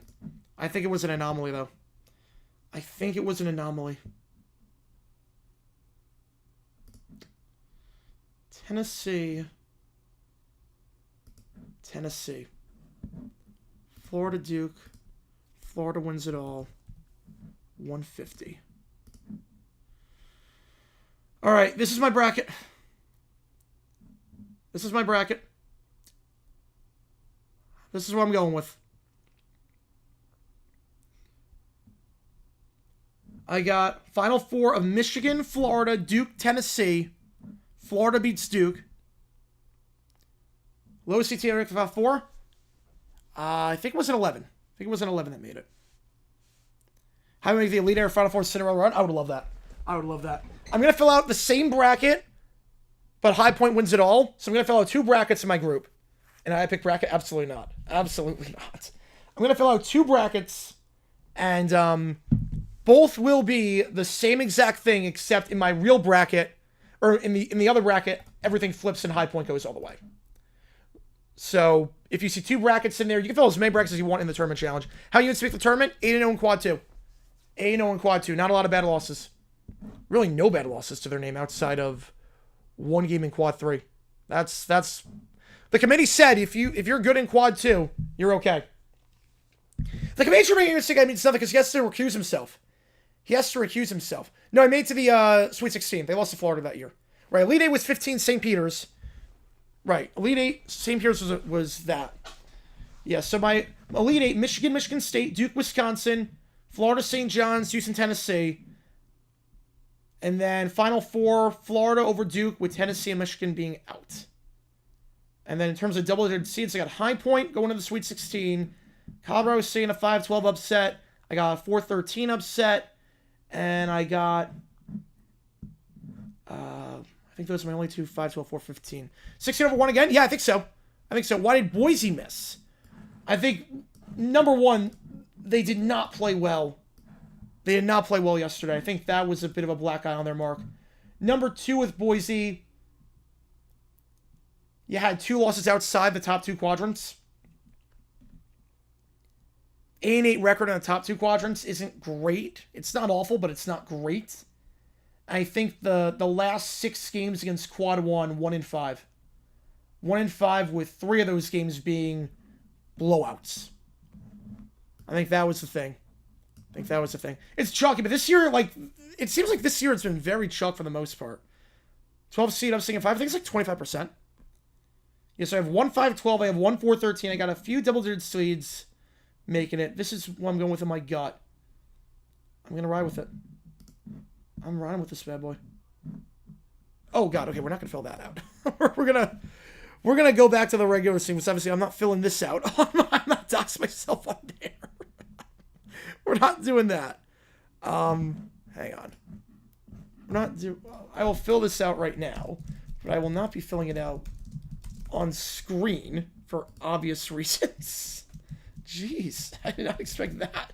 Usually they have the confetti and everything. I expected that, like, congratulations, fill out a bracket. Not like, oh, here, put in your social security number and everything. Most common impulsive upsets. Back to change out the day games? I will not. There we go. Start times. We're going to get start times. That's a good question. Let me figure that out. You click here if you want to join the bracket challenge. And I will...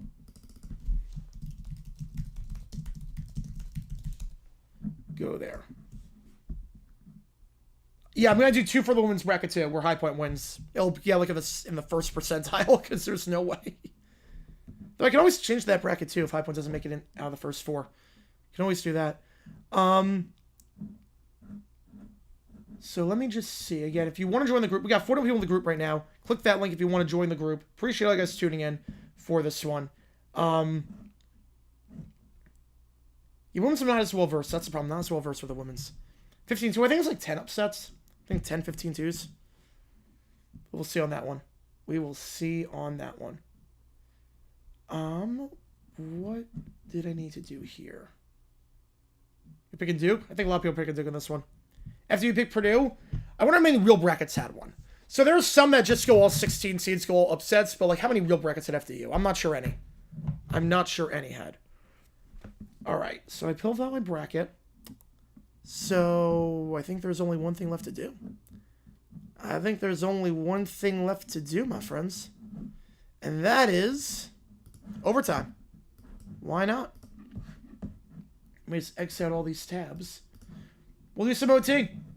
Why not? Why the heck not? Since I didn't stream earlier today because I need to recover after last night. And I didn't get a lot of sleep last night, so didn't do that. So we are going to do some OT. Why the heck not? If you've never been to a JJ Live stream, how this works is like this. I'm going to put 5 minutes on the clock. Any donation increases the time that we're on stream. Once that clock hits 0, I sign off. But I can do some stuff on stream, so if you want me to do anything on stream, let me know. So any donation, I'll do anything you want me to on stream, and keep in mind, We're live for all of March Madness. We're live for everything. Now, in terms of High Point, when High Point plays, I will only talk about that game. So like, I'm just going to cover by Huey Lewis and Gwyneth Paltrow. Oh, Cruisin'. In 2000. Cruisin'. Great song. Great song. Any prior bad, like, yeah, but this is a bad matchup for Louisville. They got shafted. Obama always shares a bracket. He always shares one. Anything? Yes, anything. Anything within the YouTube terms of service.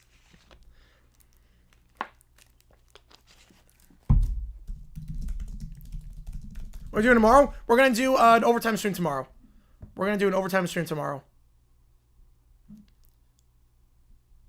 Tuesday, we got the Tokyo game, and we got the first four, then Wednesday, same thing. We still have no announcement yet on the TV schedule for the first round. But again, I'm assuming High Point will be the first game. I'm assuming High Point's going to be the very first game on. Whenever the TV schedule gets announced. I'm assuming they're going to get the big CBS as the first one, since you have two teams in the Eastern time zone playing there. High Point was 16 versus 1. Duke, would I put High Point and win just in case you get 61 upset? I would not. In my High Point bracket, I would. My High Point bracket, but Nick Adams Final Four. Liberty wins it all in Nick Adams Final Four. High Point goes on a deep run, too. High Point goes on a very deep run. CBI and NIT games, I'm not. I am not doing those. Tomorrow we'll do an overtime stream. We might do a GeoGuessr as well. We're going to go live for that one, I think at 7 o'clock or 6 o'clock Eastern. I think 6 o'clock Eastern time for that one. I think 6 o'clock. All right. Michael with the 2. Angels can't help you now. Appreciate you. Appreciate you. And starting in a week, we'll do You Make the Calls for baseball. Starting in a week, you're going to control my baseball watching this season. We got another tour from Connor. Appreciate you, man. We got Hypershock versus Gigabyte BattleBots. Oh, let me see good BattleBot action. Let me some good BattleBot action. And we are live for every March Madness game this year. Every single March Madness game we're going live for. So just keep that in mind. We're going live for every March Madness game. So this is your place to watch. And I'll be commentating. I have play-by-play experience. I've done the last 2 weeks for conference tournaments. I've done the whole season for conference for March Madness. We've done like 100 games for college basketball this year. I will do my Kevin Harlan and be calling every game at the same time. You've seen how it works on stream. If you've been to a JG9 live stream for any of the conference tournaments, I just call all the games at the same time. So we will be doing that. We'll be doing that. And we will be going live for that. When High Point plays, that'll be the only game we call. So just keep that in mind. Blake's still a Starler now. So is Montgomery.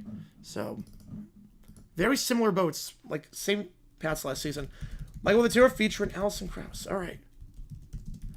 Announcer 7. So I like High Point. I went to High Point. I'm an alum. Class of 2019. That's why I like High Point. I am an alum of the school. And I loved it there. I absolutely loved it there. If you're ever thinking about, if you want like good experience in broadcasting, High Point, incredible. Incredible school for that. The president's awesome.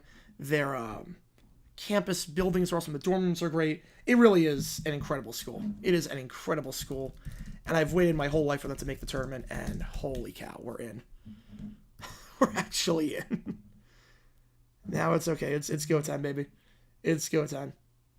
No, spring training matters for the players. If you're getting shelled in spring training, that's a bad sign.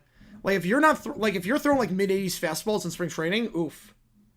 NFL breaks Rodgers who's all on stream. I could see it. Hello, Fiverr. 7 hours on to the case stalking emotional harm against Keller. Oh boy. Oh boy. We're unleashing the beast. You must do like ChatGPT requests on this if you've never been to a stream before. No, I don't think A-Rod signed with the Giants. I think Russ signs with the Giants and A-Rod goes to the Steelers. We're unleashing the beast on stream. Oh boy.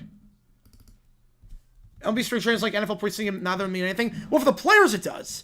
Like, if you're... This feels like the last song did, but it's not. Guess not to do. You didn't have to land. They won. Tokyo, I think they split. Yeah, I think they split. Shave my eyebrows if I make Sweet 16. I will not. I'll do a playoff beard.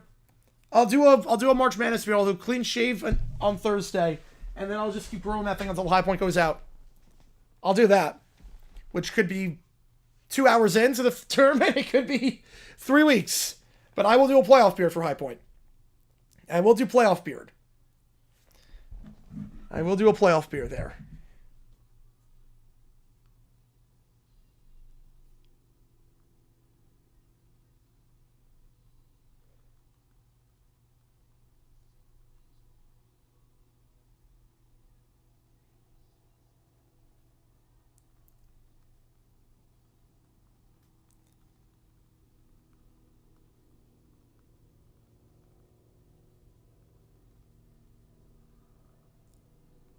Hang on.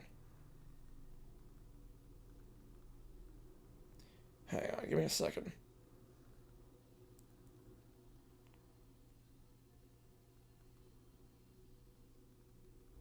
All right, but we got Keller with another $5 and NJ Carfan with a $5. Appreciate you. Holy cow. Increments of time. If they make the Elite Eight, I was doing ungodly things to make the Elite Eight. I like the key change on the bridge. Love the key change on the bridge here. All right, let's do this. Remember Caillou. And then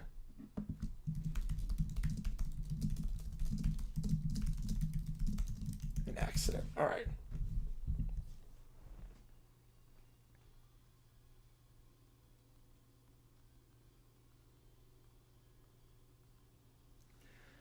Do we hop on without flag? No, I think, well, if they get to that point, it's Final Four. I don't care at that point. You can lose by 100. Duke makes the Final Four and High Point. If High Point plays Duke in the Final Four, you lose by 100. I don't care. No High Point merch? There's High Point merch available. I got some stuff. National Champion High Point was in it. I'd be there. I would be there. I would fly out to the Final Four if High Point makes it. I'm back. I'll call you some of the new love seat. Oh, nice. Nice. Somebody started a little bit of Scrano slash streaming. Nice. $5 already on stream. $5 already on stream roll. Louisville, Creighton first game of the first round. Usually it's 8-9 game. Let me see. It depends on the... Hang on. Give me a second. Why don't we get number 1 overall? Your guess is as good as mine on that one. Your guess is as good as mine. Your guess is as good as mine. Well, thing with Louisville Creighton, that would start at 11 o'clock local time. So I don't think that's going to be the first game. So it's in Lexington. It's going to start at 11 o'clock local time. So it wouldn't be the first game. I don't think. Oregon, I think Oregon wins.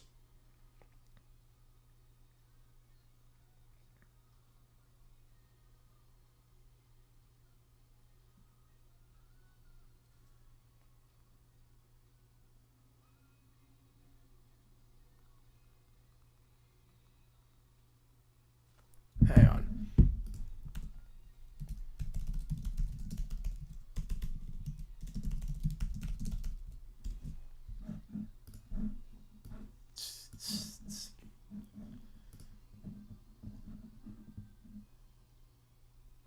Oh, wow. The violins, it just keeps going. The build-up on this is insane. The build-up on this song is insane.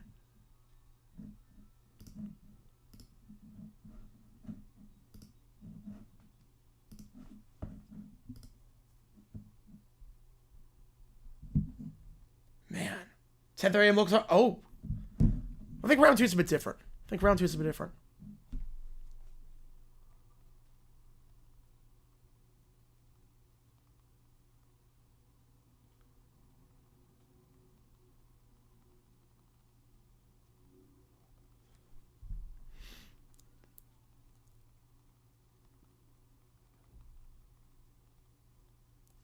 All right. Announcer Chris Fruit City. Ooh. Well, the top crew is going to go wherever Duke goes. The top crew is wherever Duke goes. So Eagle's going to be where Duke is. So top crew's going to Raleigh. Providence probably gets the weakest scrim. All right, Hypershock versus Gigabyte BattleBots. Hang on.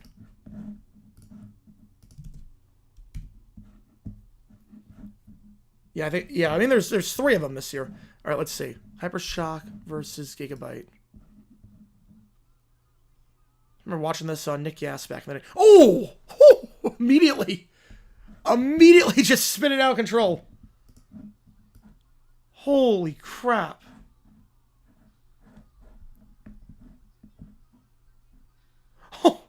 Just pinned in the corner. Oh my god.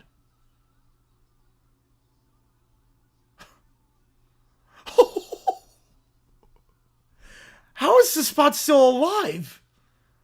How is this robot still going? How is Gigabyte still going? It's been like decapitated at this point. He just got hit by the anvil. Oh my god. This is insane. At least I think she could go Providence. I think she could go Providence. Hit match for High Point? Oh, I think High Point's got the best matchup out there of the 4-13, 5-12. I think High Point's got a good one. NFL trying Japan game at some point. At some point, I think they will in the Tokyo Dome. 16 quad wins compared to Duke's 8. Yeah, but they're not playing good balls of late. And Duke got the sweep in the conference tournament. Maybe the flag injury too. But I'm not crazy about Auburn right now. Oh!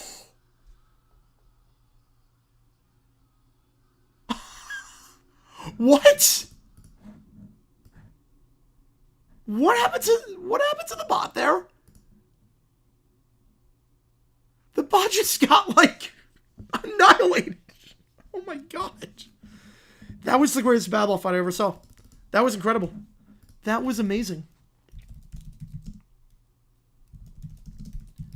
Alright, Lifeless featuring Allison Krauss. Alright, and again, we got some ChatGPT stuff coming in a little bit as well. Harlan, he's number 2.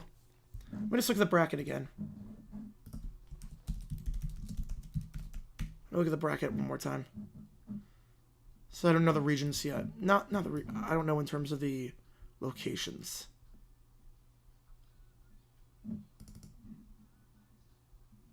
Give me a second here. So again, Eagles gonna go where Duke goes. Eagles going to Raleigh. Eagles going to Raleigh. He'll do Duke. And we'll get Florida as well. I got 2 1 seeds there. Now, Harlan would probably be the main guy for the March 20th slate. So it would be either Denver, Lexington, Providence, or Wichita. I would say... Actually, let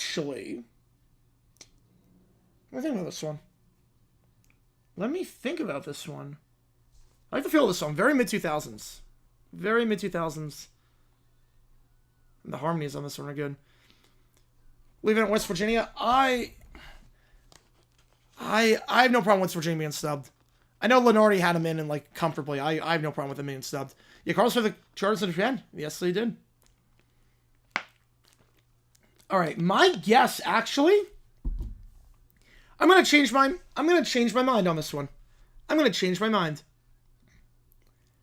I think Kevin Harlan will be in. I think High Point gets called by Kevin Harlan. I think Providence, Kevin Harlan. Let me just double check. I'm gonna, 32-2, wow. Huge for Grand Canyon. Yeah, I think Kevin Harlan calls High Point. That's my guess. Kevin Harlan's gonna call High Point. He's the number 2. And the reason why, it's not because of High Point, obviously. It's because the night slate that night, you got St. John's, big market, and you got Kansas against Arkansas. So you got a big team in Kansas. You got Calipari's Arkansas. You get a huge round of 32 game with St. John's against whoever they play in Kansas or Arkansas. I think Harlan goes to Providence. I think Eagle goes to Raleigh and Harlan goes to Providence. And High Point is the first game against Purdue. It's the 12 o'clock game that Saturday, or that Thursday, I mean. It's the opening game of the tournament. I love his guitar solo. It very much Richie Sambora guitar solo. Feels very much like Richie Sambora on like Lost Highway. But I think Providence will get Kevin Harlan, which means High Point gets Kevin Harlan. And the night slate in prime time, you get St. John's, Omaha, and Kansas, Arkansas. And you get a marquee game on Saturday with the second game on Saturday, the like 3 o'clock game, the standalone game being St. John's against either Kansas or Arkansas. New York Market against either Kansas, a blue blood, or Calipari's Arkansas. Compared to the other potential like standalone games for that, you wouldn't do Denver, because obviously Denver would be way too early in the day. Be way too early for that to do the standalone. So Denver, he's not going to Denver. It's not going to Denver, I wouldn't think. Because he's going to go where the Saturday game would be on CBS at 12 o'clock and 3 o'clock. So, and I love the like piano fade out. This is great. So it'd be one of the three. It'd be Lexington, Providence, or Wichita. It'd be one of those three. And Wichita, if the seed lines hold, McNeese. I think I've said it wrong all these years. Houston, Gonzaga doesn't really move the needle for a lot of people in Wichita. Neither does Texas Tech, Missouri for the average fan. Just seem like the casual person here. Lexington, Auburn, Louisville could move the needle. The second game, though, UCLA, ooh. It could be Lexington. It could be Lexington. Auburn, Louisville, or Tennessee and Tennessee, UCLA. That could be. You could do that. But I think it's going to be Providence. Harlan will go. Eagles going to Raleigh. I would be stunned if he does not go to Raleigh. I think Eagle goes to Raleigh. And I don't think there's a doubt in my mind about that. Yeah, Florida, I'm taking them to win it all. I'm taking Florida to win it all. There's not a doubt in my mind that Eagle goes to Raleigh. The number one team for the ratings, always, year in, year out, is Duke. The number one team people care about is Duke. That's the number one team. Love them or hate them. Duke will get Iron Eagle and Raleigh. So, Iron Eagle, I'm going to say Duke. Kevin Harlan, I'm going to say Providence. I think High Point gets called by Kevin Harlan because you get, in the round of 32, St. John's against either Kansas or Arkansas. You're guaranteed to have a pretty good 3 o'clock matchup there on CBS that Saturday as the standalone game. And then the seed lines hold. I mean, Purdue, Clemson can move the needle, but High Point, yeah.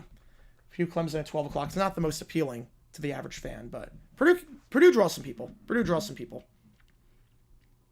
So that's my guess. Let me predict right now. Announce her depth chart. Let me check the depth chart. Reveal the lineups. Here we go. So obviously you're going to have, let me just map this out.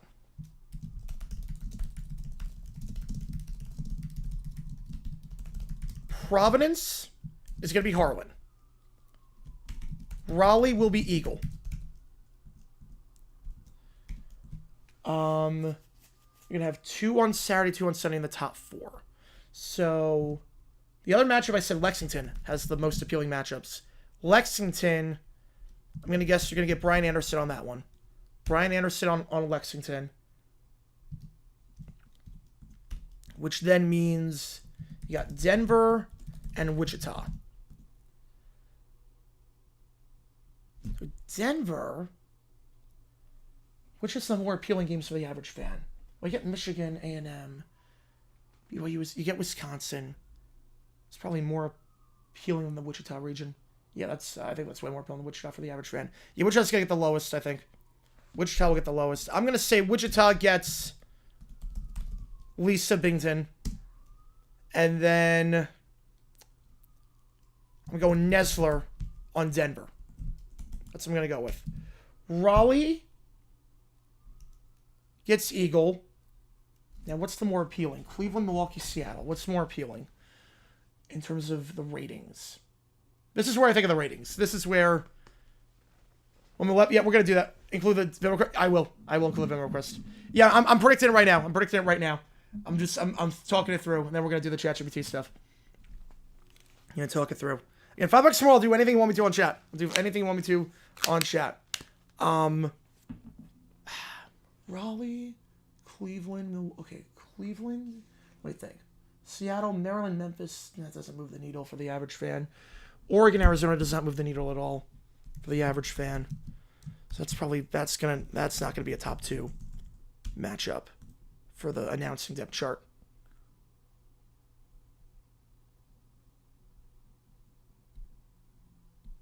Is it Nessler ranked ahead of McCarthy? Yeah, no. So how it is, they're in groups of 4.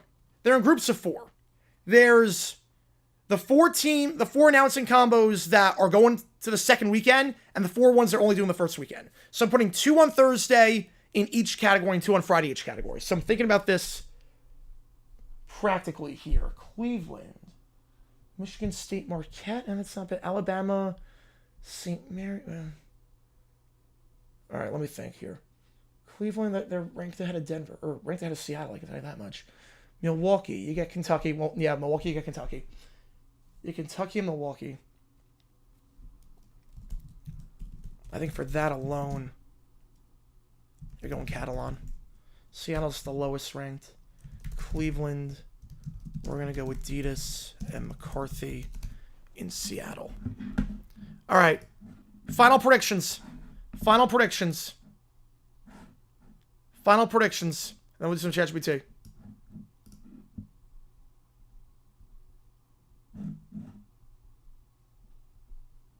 Okay.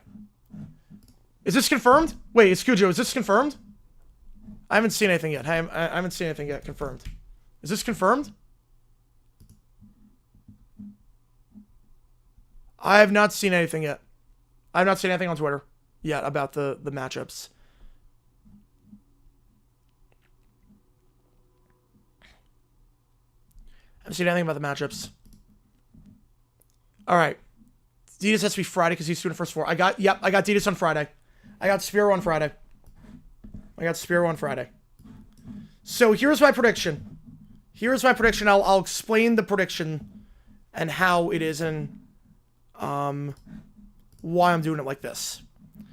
And then we'll do some ChatGPT. Where are we going here? I appreciate all you guys doing. I'll explain why I'm doing it like this. Okay. So here's why I'm predicting this. Nope, wrong thing. Check my previous count for passing. Oh, Paul Flatley? Oh yeah, I know Paul Flatley. Man, he was a heck of a receiver in the 60s. Played for the Vikings, right? Yeah, played for the Vikings. Yeah. Bama, I like their matchup. I like Bama's matchup a lot. I like their path. St. Mary's not the most consistent team this year. I wasn't too impressed by watching St. Mary's play at times this year. And Vanderbilt, if they play Vanderbilt, they smoked them this year in the regular season. Yeah, nothing's been announced yet. So here's why I'm picking what I am. So here's why I'm picking what I am. So there's no official depth chart, but we know Eagle's number 1. They're in groups of 4. So Eagle is number 1, and Harlan's number 2. That much we know. These are your first. You're going to have 2 of these pairings on Thursday and 2 of these pairings on Friday. How much game? I am happy with that.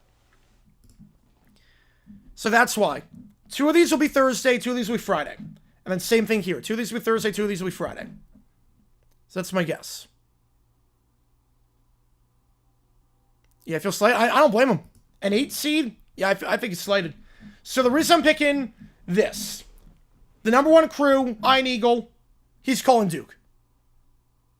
Bam Ramirez guard. I would not complain about that. Eagles calling Duke. I don't see any way that Eagle doesn't call Duke. The number 1 thing is Duke. He's going to get Duke. Now, for Friday, that leaves Milwaukee, Cleveland, Seattle. If we look at the bracket, Milwaukee, if the seed lines hold, you get Illinois, Kentucky as your marquee game in Milwaukee. You get that. If the seed lines hold in Cleveland, your marquee game is Michigan State Marquette, which is it's below, I think, in terms of ratings, Illinois, Kentucky. Because a lot of people care about Kentucky. Then make a bracket. Thursday at noon. Thursday at noon is the deadline. Once the tournament starts, can't fill out a bracket. And then Seattle, the marquee matchup. If the seed lines hold, the marquee one is Arizona, Oregon. In terms of the ratings. So Seattle gets the bottom. They get the bottom. How do I feel about how much draw? I'm loving it. I think it's really good. I think you have the depth to beat Clemson because Clemson's not that deep. if they get to the round of 32. And Purdue was one of the teams I wanted to play as a 4 compared to some of the other matchups. Yeah, no, he's a massive upgrade. Stonehouse is a beast. Get used to like 55-yard punts. You can turn the ship around. I think it's a bit too little too late right now, especially with their seed line. I think it's a bit too little too late. I'd be very surprised if they make it to the Sweet 16. Be very surprised. So that's why. We know that Eagle, Anderson, Harlan, Caller are in the first 4 pairings. So I figure Harlan's the 2 and Anderson is the 3 because Catalan got promoted. These are college basketball. So Anderson is the 3. I figure you're going to put the 1 and the 4 on that. So Eagle and Catalan. So you have your 1 and your 4 in the announcers there. And then Spiro in Cleveland and Seattle gets McCarthy is my guess. Now for the Thursday games, I'm going Providence for High Point for Kevin Harlan. And the reason why is because the marquee matchup, if the seed line's hold, is St. John's, New York market, big team, against Kansas or Calipari. So, big game. You want that standalone, you want Kevin Harlan on that. So, you put that. And then next, Draco Center seed. I think that could have been a 10. I think it could have been a 10. Then you got Lexington, Denver, Wichita. In terms of Lexington, the marquee matchup if the seed lines hold, the marquee one is Tennessee, UCLA. You also have another, Auburn, Louisville could be a very good one too in terms of the ratings. So you get 2 solid matchups there. So I think Lexington's going to get one of the top 2 pairings. I'd be very surprised if they don't, which means the bottom 2. Which means the bottom 2 gets Denver and Wichita. Wichita, the top pairing. Nestler's ahead on the depth chart, I would think. The top matchup, you get Wisconsin, who draws. A&M, Michigan, you also get Michigan, who draws. And Wichita, if you get Wichita, the top matchup there, if the seed line holds, Texas Tech, Missouri, not appealing to the casual fan. Houston, Gonzaga, also not that appealing to the casual fan. Houston, not a big market team in terms of the 4 number 1s. So that's probably gets your lowest pairing. So that's my prediction for announcers. We won't know until about an hour. But I'm going Harlan for Providence, Anderson for Lexington, Nesler for Denver, and then Lisa for Wichita, Binghamton for Wichita, and then Raleigh gets Eagle, Milwaukee gets Catalan, Cleveland, Davis, Spial, McCarthy. The only thing I'm dead confident on is Raleigh getting Eagle. That's the only thing I'm dead confident on. The only thing I'm dead confident on is that. Because he goes where Duke goes. All right, let me get some ChatGPT things in, and I'm going to do everything at once. So give me one quick second here. $5 more gets in the queue at this point. Clock is at 0, but we're still going. $5 more gets in the queue at this point. Appreciate all you guys doing. This is the place to watch March Madness. We're going to be live for every game. We're going to be live all the time. I call all the games. I'll call all 63 of them.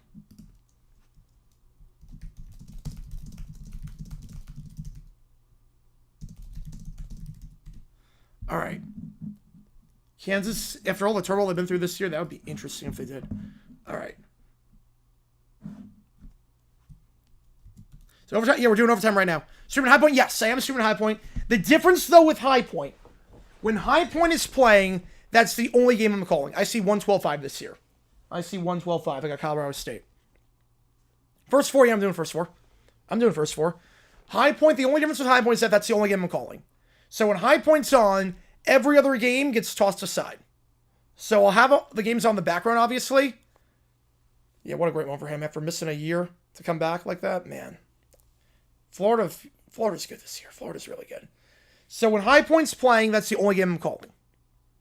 So if there's other games taking place, I'll have them on and whatnot. I'll update the scoreboards, but I'm not going to commentate on them. I'll just have them on the background. And if there's a commercial break, we'll talk about them. But otherwise, we're just going to stick with High Point. But we're going to call every game at the same time, not counting that. All right, let me just get all these ChatGPT requests in there. Stephanie. Times for the games, we don't know yet. We know they start at 12 noon Eastern time, and the last one tips off at 10 o'clock at night. Students Sweet 16 at the same time as opening it for the UFL? I will. Yes, I will be. So, oh wait, okay, Sweet 16, hang on. Sweet 16.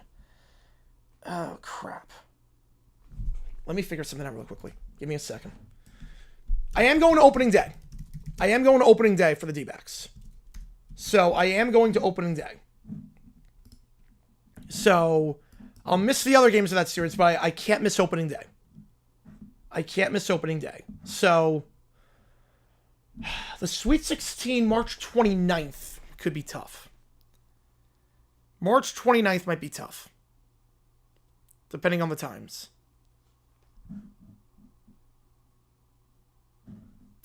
So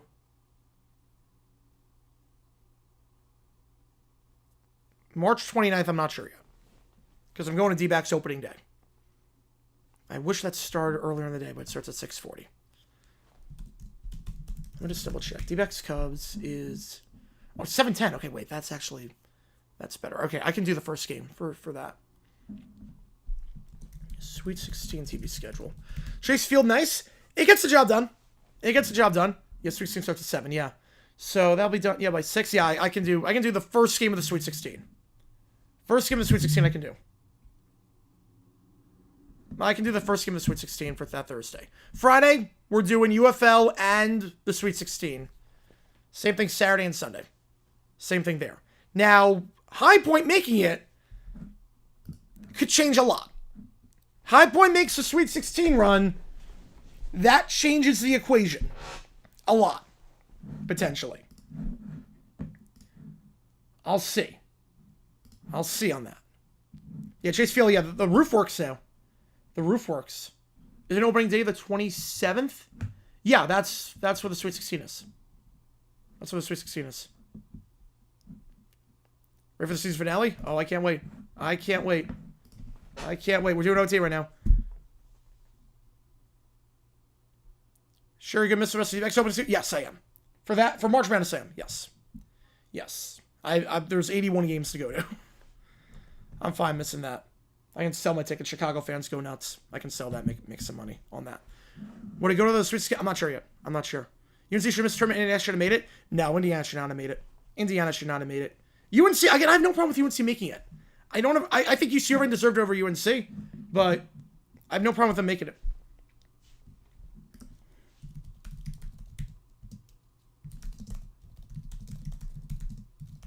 Okay.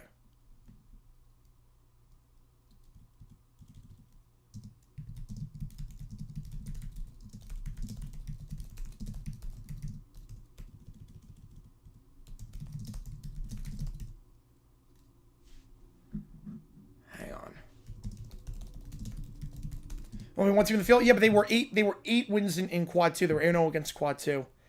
They were 8-0 in quad 2. I think the committee showed this year. You get the quad 2 wins, we can excuse bad play in quad 1.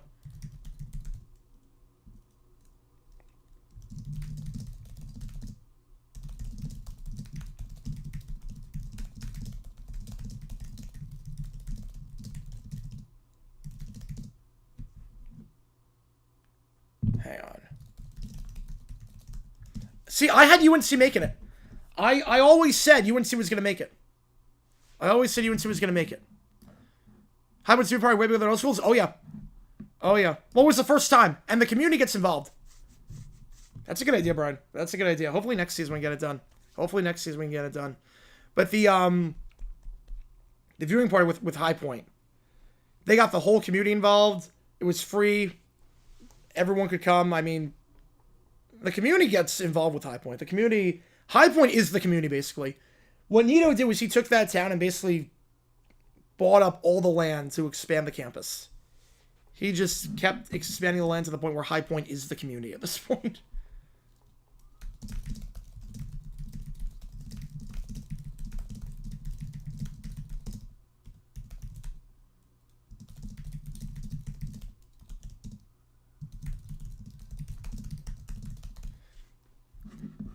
All right. We've got Frides, we know with the 5. Appreciate you. Episode 1 from Dirt to Dynasty, restoring the mighty Farsley Celtic. All right. Appreciate it. Appreciate it. I'll put you in the queue on that one. Leave the ChatGPTs first, and we'll put that in the queue. Oh, man.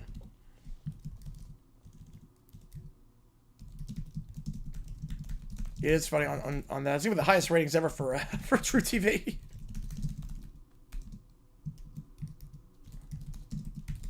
Realistic Final Four. My bracket, I had Michigan, Duke, Tennessee, Florida. I like their bigs. I like their bigs a lot. Oh, you're good. Still, you're good. You're good. Appreciate tuning. Appreciate tuning.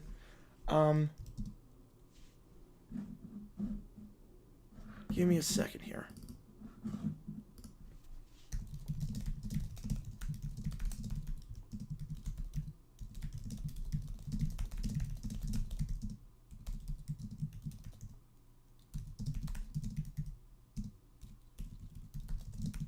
High point on CBS 15. We don't know yet.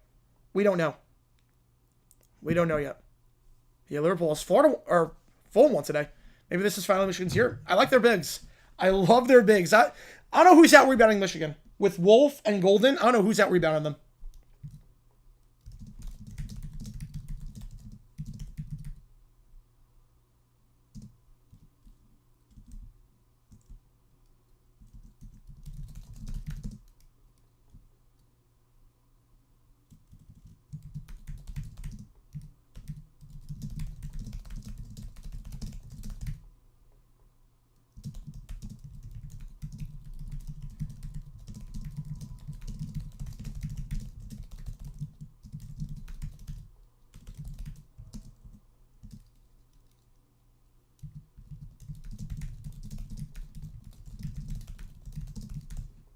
That'd be a cool event. That'd be a cool event.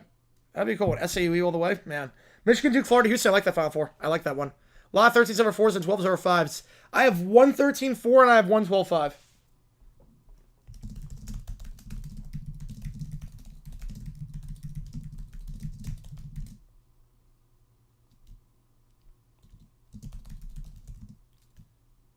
Hang on.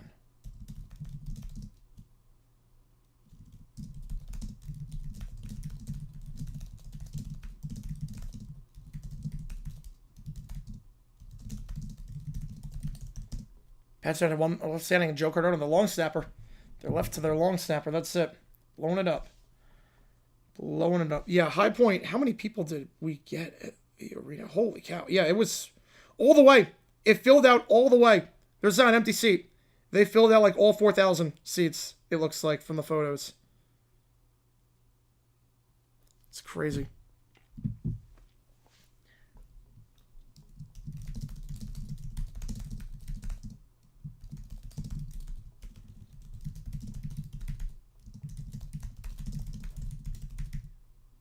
All right.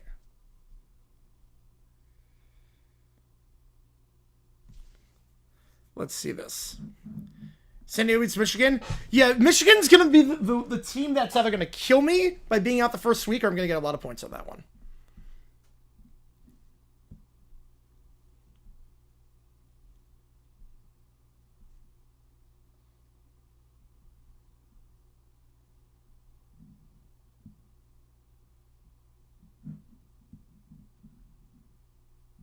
All right.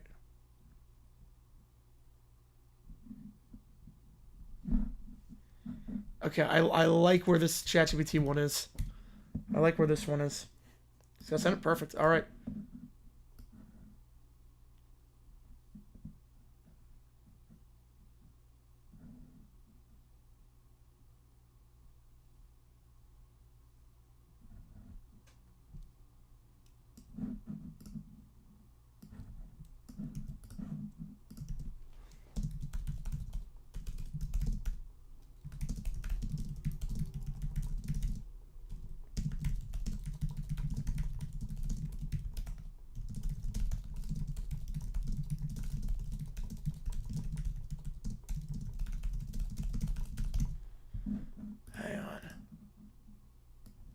Give me a second here. Just get the ChatGPT. All right, grand finale out. Perfect.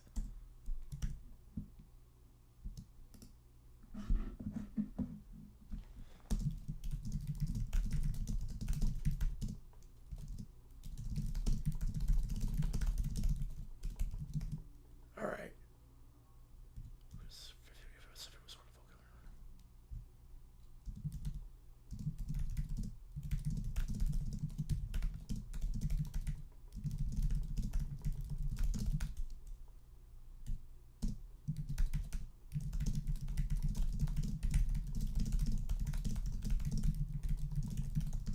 And Joe the Fiver, UC San Diego versus team with turtle problem. That's true. That is true.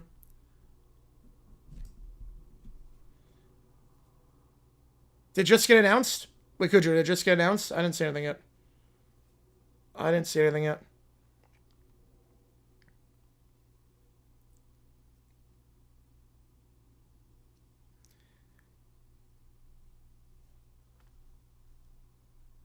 I have not seen anything yet for March Madness with the TV schedule.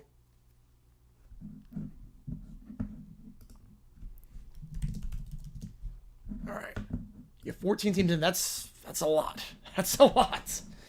This is a big year for the SEC. If they lay an egg in the tournament, you might see fewer teams next year if they're on the bubble. Might see fewer teams.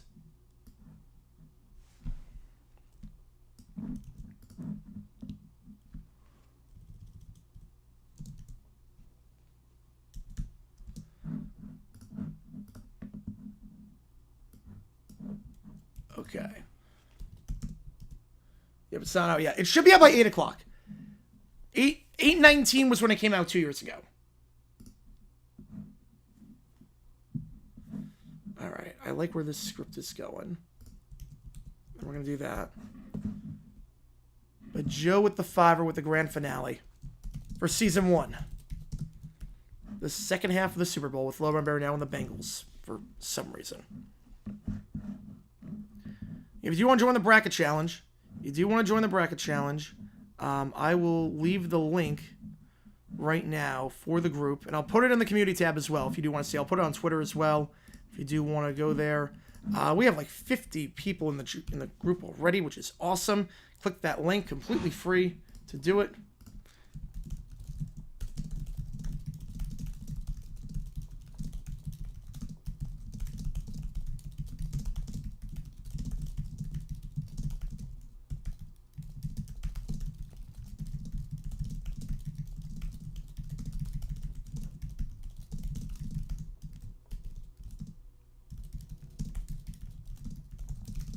College football doesn't get the same hype for selection as basketball. Well, I think there's a few reasons for that. Number one, the field is smaller, so you don't get like the Cinderella stories. Number two, it happens on Sunday in the afternoon, right before the NFL starts, and the NFL's king. Number three, the average fan's not filling out a college football bracket, but college basketball bracket, they're filling out. Streaming anything tomorrow? We are doing, tomorrow, we are streaming an overtime stream. We're going to do an OT stream tomorrow. So no game tomorrow, but we're going to do an overtime stream for St. Patrick's Day.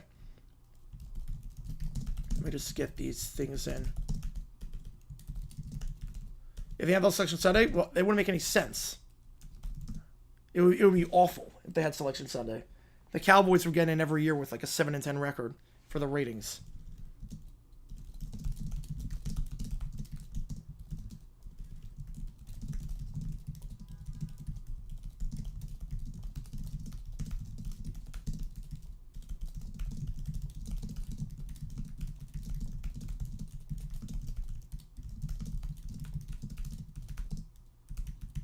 Zero Pac-12 teams make it.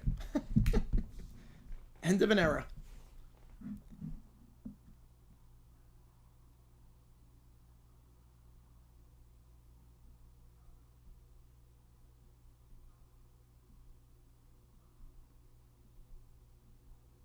All right. First four games, yes, we are streaming first four. Cowboys are always a bubble team.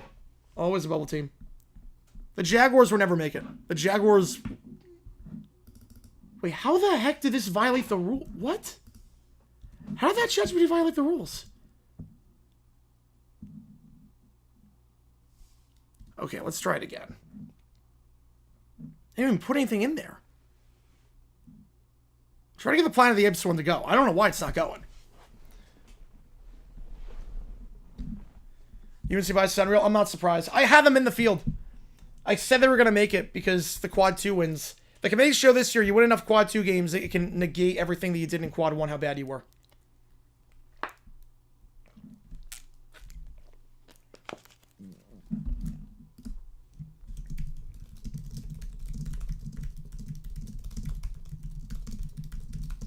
Mississippi Valley State snubbed. What would the spread be? If Auburn played Mississippi Valley State or Duke played them, would that be, what, like 70? Maybe like 70. They always picked all 1-2 matches in the Elite Eight and all one season Final Four. Jeez. Bold strategy. NFL teams are bubble teams. The Steelers would always be on the bubble. They would always be the...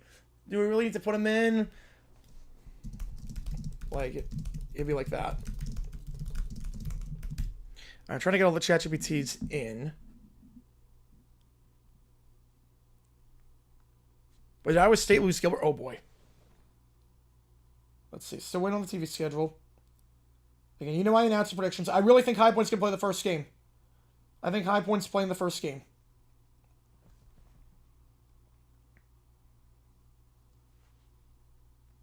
I would be kind of surprised, honestly, if they don't. At this point.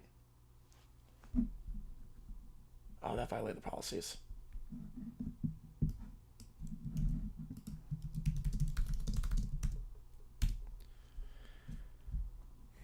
Wait, did they really all pick Florida? Are you kidding me? Everyone on ESPN Sound picked Florida? Are you kidding? Oh, that sucks. Well, Florida's going out now. Oh, you're kidding me. Everyone picked Florida. Jeez. Queens was snubbed. Fiction on that. Haven't had a command the Steelers always out because of quad 2 and quad 3 loss. Yep. But they win one game in like October against a really good team. All right, the Planet of the Apes, this is as good as I can go for Planet of the Apes. I don't know why. I don't know why. Everything else violates the policies.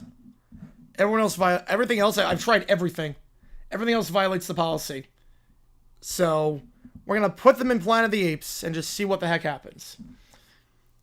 The first game all on CBS 8v9? Not always. Not always.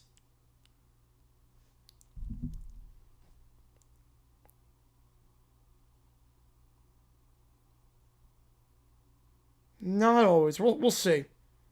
We'll see when all the TV time's in. Nothing yet. Nothing yet. We'll see how much they're eligible. 8 NCAA teams have 3 or more titles for basketball.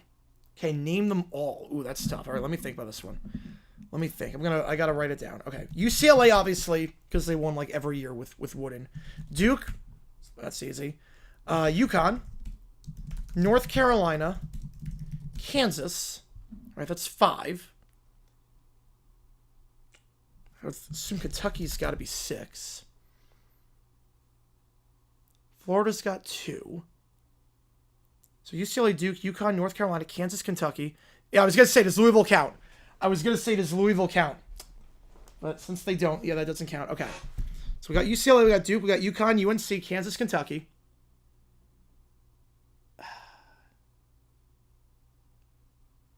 I'm pretty confident on those 6. Then I'm torn between the other 2. Well, Villanova would be 7. And then I would assume Indiana's number 8. That's what I'm going with. UCLA, Kansas, Kentucky, UNC, Indiana, Nova. No, it's not Michigan. Right, it's not Florida. They've only won 2. I'm going UCLA, Duke, UConn, UNC, Kansas, Kentucky, Nova, Indiana. That's my 8. Yeah, Nova is correct. Yep. Mr. One back in the 80s and won 2 in the 2010s.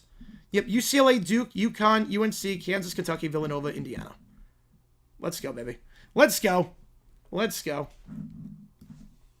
Not too shabby. All right, here we go. Planet of the Apes.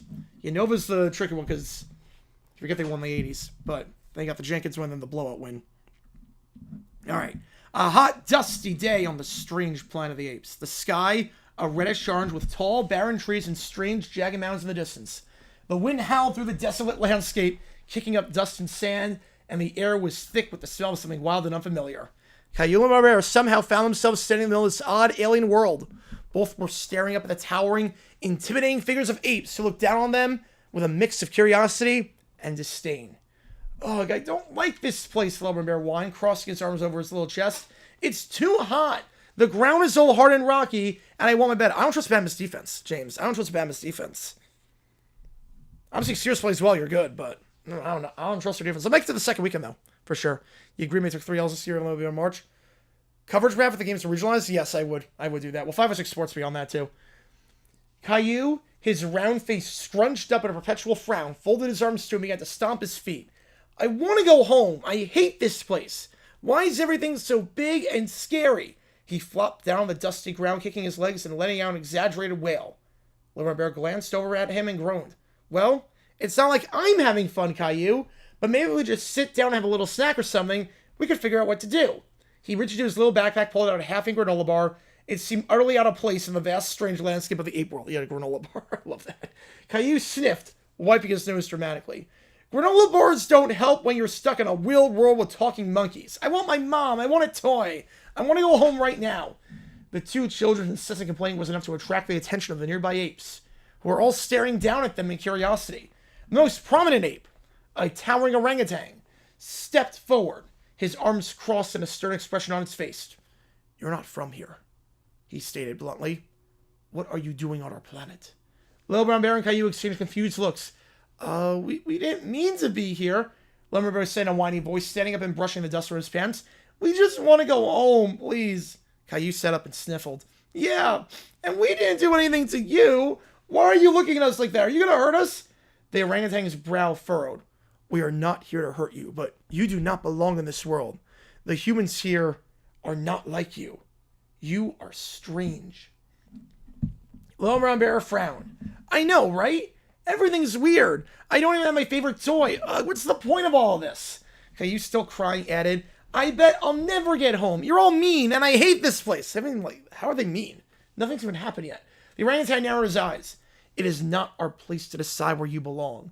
Yeah, never forget Little Bear Caillou saved the Union, ended the Civil War by being the biggest complainers ever. That was the best plot twist ever. We, like, ended slavery, we ended the Civil War because they whined too much. That was... Schedule's out? Schedule's out? Oh. Oh, don't be messing with me. Come on. Come on. Come on, give me Harlan. We got the schedule? Or we got it here? Hang on. Where is it out? I don't see it yet. It usually comes out around this time.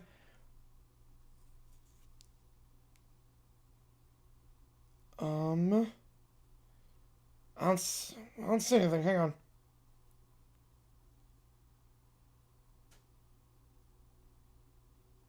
Well, I know the first four schedule. It's no surprises there.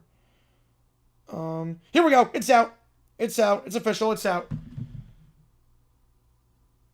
Okay, we get Catalan. All right. We get Catalan. Okay. Okay, I was right. I was right. In terms of High Point getting one of the earliest games. It's not the first game. It's 8-9. But we do get the second game. High Point gets the 12-40 game. So, I was on the right track. I was on the right track. High Point gets the first game in Providence on True TV. Okay, how close was I? And then we'll continue the Planet of the Apes story. How close was I here?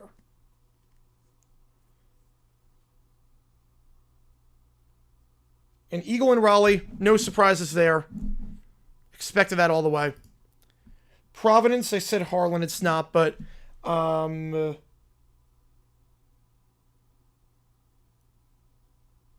Okay, so Anderson's in Lexington. Okay. So I was right on that. Lexington gets Anderson. So I would assume Milwaukee would be Harlan, right? Let me think. Yep, Milwaukee gets Harlan. Right, so I flip-flop those two. All right, so I had the right idea. I got Lexington and Raleigh right, and then I knew Providence and Milwaukee would get the top four crews. I just flip-flopped them. Okay. Denver. Nesler was right on that. Wichita... McCarthy. All right, so bottom crew. So Cleveland gets Spiro. You know, that's not bad. You know, I was pretty good with my predictions. You know, I was not too shabby.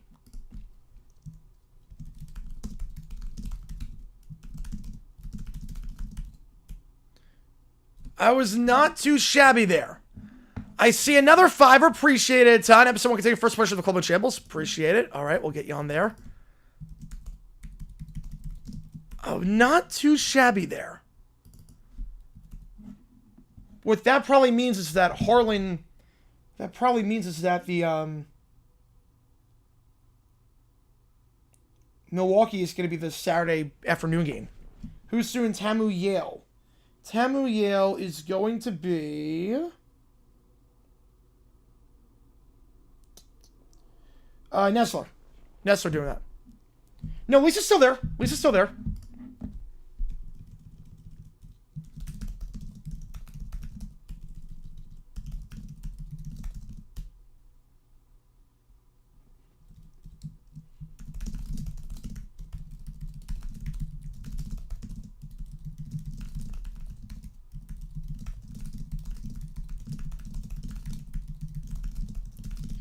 Not bad. I'll take that. I'll take that for prediction-wise. Okay, so High Point plays at 12:40. We'll get it over with. I like that. Just get it over with. Just get the game over with.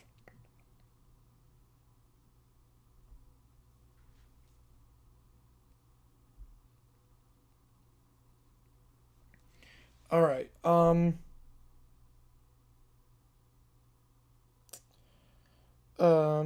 Yeah.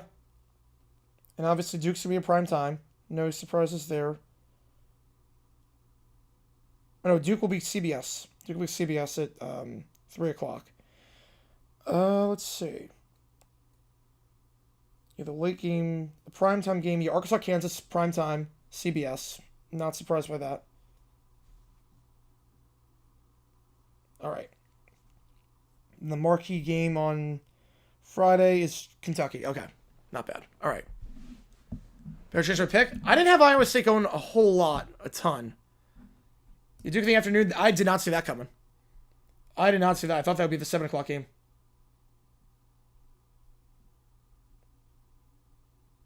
I did not see that. All right. But I'll take that prediction. That prediction's not bad. All right. Back to Planet of the Apes. You never get that again? Yep. Well, hang on. 2 of the first 4 have been announced right now, so fingers crossed potentially High Point is not in the first 4. You know, Nestler's great. I don't get the hate on Nestler. All right, so let's see. We're back here. Not going to hurt us. They're never going to get home. If you are to survive here, you will need to learn how to deal with your surroundings. And not whine so much. I'm not whining how you insisted through his red face and tears. Those red face and tears to this otherwise. What's St. John's playing? Are they primetime? St. John's. Where are the Johnnies at? That's a late tip-off for St. John's. But yeah, I'm not... but it's got to be... Arkansas, Kansas not being the main game and not the 9:45. That pretty much says they're going for the ratings for that one. High Point Purdue, baby. High Point Purdue.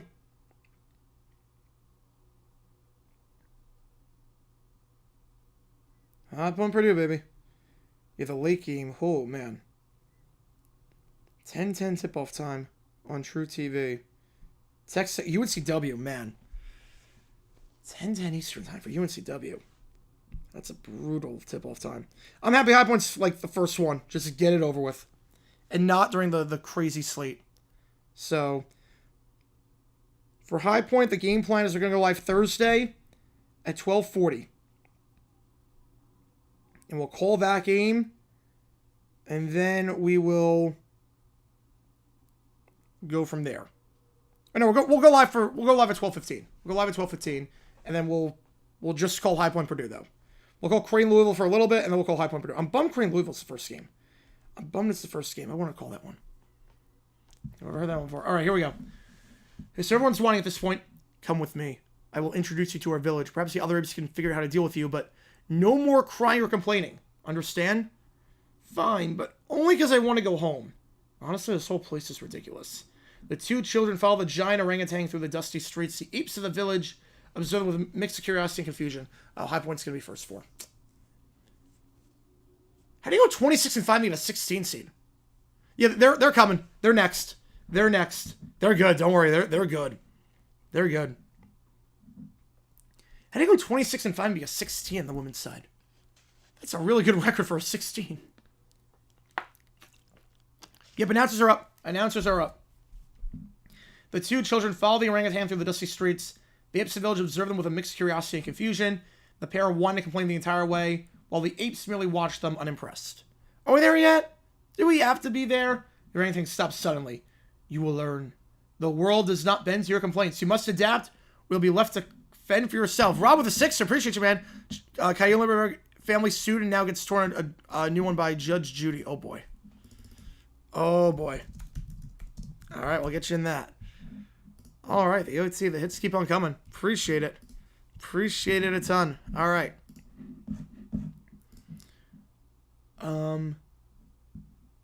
That's not fair. I want a normal world with my normal life.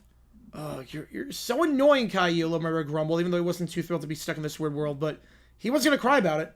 The orangutan stepped forward, his patience wearing thin. Enough. Either stop your whining, or I'll show you what happens to those who refuse to adapt. Oh, boy. Oh, boy. 34 at 13 seat. Jeez. Yeah, there it is. There it is. The orangutan stepped forward, children go silent, and Caillou he just wants to go home. Whining will get you nowhere. Oh, boy. Oh, boy. Yeah, the orangutan is in put him in his place. Put him in his place. All right, here we go. Gonna start with this. Lionel Hutz representing Stephanie in a stalking case that has no merit whatsoever. You're good, Joe. You're good. You're good. All right. Order in the court. Now, Mr. Hutz, I'm not sure I fully understand what's happening here. You are defending your client in a case against Mr. Keller for, what exactly? Yes, Your Honor. Well, I believe this is a case of emotional harm and stalking and possibly defamation, though we haven't gotten that far yet. And we certainly haven't gotten to the emotional distress part, Your Honor. Yes, very, very serious claims. Your record's 256 at the tournament? Surely, right? No, not so much. Emotional distress? Mr. Hutz, you are aware that your client, Miss Stephanie, and Mr. Keller exchanged nothing more than a brief glance in public, correct? Yes, Your Honor, but this was not just any glance. This was a loaded glance. A glance that can only be interpreted as, well, stalkerish at best. A glance with malicious intent. It wasn't just an innocent, hello, how are you glance. Oh, no. This glance, Your Honor, was a silent accusation. A quiet whisper of, why aren't we still talking, Keller? Why aren't you doing exactly what I tell you to do? Huh. And let me tell you, Your Honor, a glance like that can cause deep, deep emotional damage. I don't think I've ever heard a case where a simple glance could lead to emotional harm. Oh, it happens all the time. You know, for example, let's take a look at the famous case of Tommy the Paranoid Snail from 1983. His owner, Bob, accidentally made eye contact with a random pigeon, and boom! Suddenly Tommy's life was ruined. His slime trail was all over the court, and emotional distress was palpable, right? I mean, if a snail can suffer from emotional distress, what's stopping us from claiming the same girl from a person who just happens to glance in a direction? Mr. Hutz, you're really going to try to defend this case with snails? But, Your Honor, I'm not just talking about a glance. No, you see, this glance was a pattern of behavior. A campaign of emotional harm that Mr. Keller inflicted on Miss Stephanie. A campaign that began when Keller dared to break off contact with her after years of, well, let's call them toxic interactions, if you will. And then to top it all off, he has the nerve to walk around the city as though he's never met her and dare to make eye contact. That's harassment, Your Honor. Mr. Hutz, your argument is quite frankly nonsensical. There is no law against making eye contact with someone. I don't see how this constitutes stalking or emotional harm. Oh, but there is, Your Honor. You see, under Section 52 of the 1979 Stalkers Amendment, you might have missed this one, it clearly states that any eye contact between two people, when one of them has a history of let's say, a relationship that involves controlling, demanding, and excessive behavior, can be deemed as dangerous proximity. That's where the emotional harm comes in. That's right, Your Honor. When one person feels threatened by a glance, that glance is an act of stalking. Mr. Hutz, I've never heard of such a law in my life. There is no such thing. I think I've heard enough. This case is dismissed. Wait, Your Honor, please, got one more thing. The emotional harm is irrefutable. You see, Miss Stephanie, my client, is a huge Taylor Swift fan. Probably one of the biggest fans on the planet. And you know how Taylor Swift's fans are. Intense, if you will. So when Mr. Keller breaks up with her, it's not just a personal attack. It's a public betrayal akin to, like, the destruction of a sacred bond. Like, I don't know, the loss of the Red Album. You see, it's a cultural wound. Mr. Hutz, this kid is adjourned. You just wait, Keller. I'll be seeing you in the court of public opinion. Jesus. Oh, God. Well, they nailed the Lionel Hutz. They nailed it. Now we're going to see what happens when you sue for $1,500 over a Venmo request. Let's see this. Court is now in session. Let's get from there to hand. The plaintiff, Miss Stephanie, is suing the defendant, Mr. Keller, for $1,500 in damages after a car accident in which Mr. Keller was not involved anyway. Louisville 8, yeah, they were very underseeded. Super underseeded. I don't get that. They should have been a 6 or a 7. Man. You agree me on the tournament. Gotta credit Gottlieb. All right. Let's close the poll here. I want to see what the reaction is. Biggest snub. West Virginia seems like the biggest snub for most of you guys. West Virginia seems like the biggest snub. All right. Your opening statement, please. Gonna go use your Superfast selection show? Nice. Go for it, man. Go for it. Yes, Your Honor. Thank you. Ladies and gentlemen of the jury, I ask you to remember one simple thing. Justice. And also Venmo. And okay, stretch that last part. What I meant to say is the case before you today is not about who's at fault in the accident. No. Drake, I think they're a seed too low. But Louisville was one that got snubbed. Louisville got robbed with the bracket. The top half of that region is stacked. Anyone could make it in that, and nothing would shock me. Any one of those teams can make it, nothing would shock me. This is about a great injustice that has occurred. An injustice that can only be corrected by the rightful compensation of $1,500, which, as we all know, was owed to my client, Miss Stephanie. Indiana, I thought they're not playing postseason basketball. I thought they rejected the crown. I thought they rejected it. Women's Slice Show, it's happening right now. No, just have it on the background. And how exactly is Mr. Keller responsible for an accident he was not involved in? Simple, Your Honor. This was not about the accident. It's about the moral responsibility of a friend. You see, Stephanie here, a young woman, was merely driving under the weight of her many conditions that make life difficult. That's the crux of it all. Keller should have been there for her. And when she sent that Venmo request, it wasn't just a plea for money. It was a cry for emotional support. When a person is in crisis, they shouldn't have to worry about things like, was I involved in the accident? Or do I have a legal obligation to this person? No, they should just help. Exactly, help. It's what we all need. And that's what this case is about. Help. But also, money. $1,500. It's a fair and reasonable amount for helping someone in a crisis. But I wasn't even there. I didn't do anything. I don't have $1,500. Why is she asking me? It's clear that I'm done helping her. Now, let's not get emotional. This isn't about you. It's about her needs. And look at her, people. Look at this young woman who is clearly in distress. Her hair is frazzled. She's wearing... Is that Taylor Swift shirt? She's clearly going through an emotional time. I just want to see her in concert, but now I can't afford it because of the accident. And this is where you come in, Keller. By not giving her that money, you're taking away her ability to heal. You're denying her the very thing she needs to get better. A Taylor Swift concert ticket. That's not how this works. But therein lies the problem, Keller. You see, you could have helped. And now you're not. This is an emotional tort. A violation of her rights to be treated with compassion. And if you look at this Venmo request, there's no mention of anything related to the accident. She just needs the money. That's it.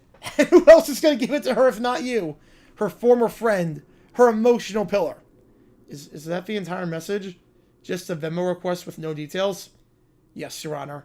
And that's all the more proof that she was merely trying to reconnect. She needed someone, and you are the someone she needs. I'm not the one she needs. This is crazy. Ladies and gentlemen of the jury, I urge you to think carefully about what's at stake here. We're not just talking about $1,500. We're talking about a human being's ability to function in a world that's often cold and unforgiving. And also Taylor Swift tickets. Principle. She's asking for fairness, justice, and yes, $1,500. I think it's just going to be in Indiana sitting out the tournament. Of all postseason play, I think it's just going to be Indiana. Because sometimes a girl needs a concert to heal. And if Keller refuses to be the one to help, then where does that leave us? Where does that leave you, ladies and gentlemen of the jury? I don't know. Where does that leave us, Mr. Hutz? It leaves us with a moral imperative, Your Honor, and $1,500. Thank you. Jeez. Gosh. All right. We're going to do some more ChatGPT in just a little bit. We got one more to do with Caillou Bear getting sued in 2021 by Judge Judy. Okay. We're going to do that. But first, we got 2 videos to take care of. From episode 1 of this. Hang on a second. Let me do this. Sal Game. Sal Game is being called, I think, by... Is it Nestler? Let me double check.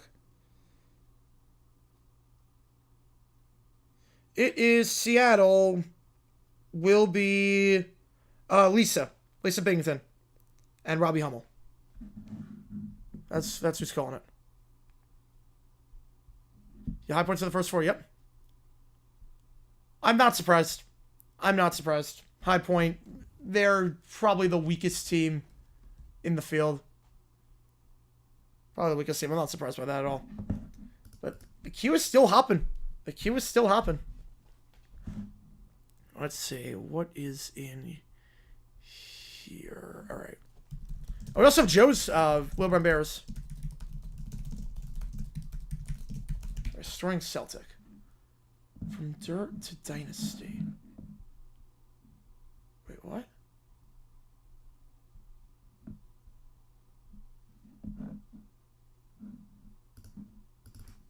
I don't see this. Wait. What was the channel name for this one?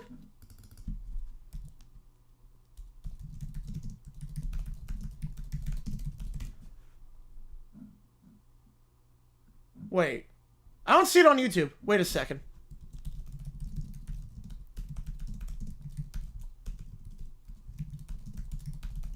Hang on. There's nothing that pops up. Where the heck is this? I don't see any... I don't see it on YouTube. From Dirt to Dynasty.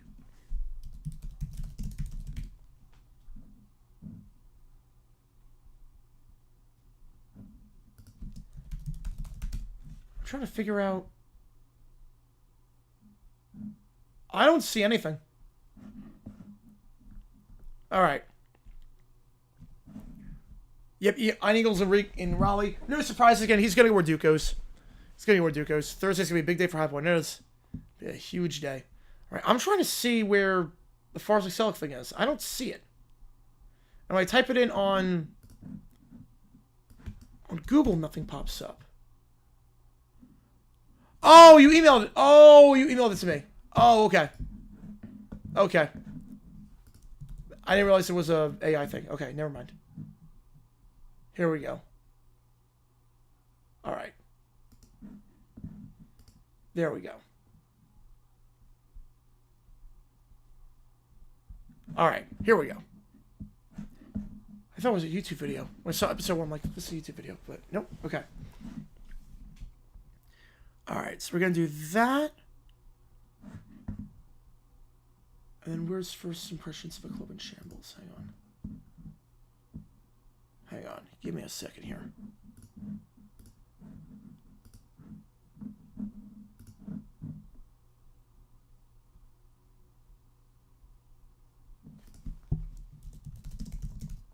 I don't see episode 2.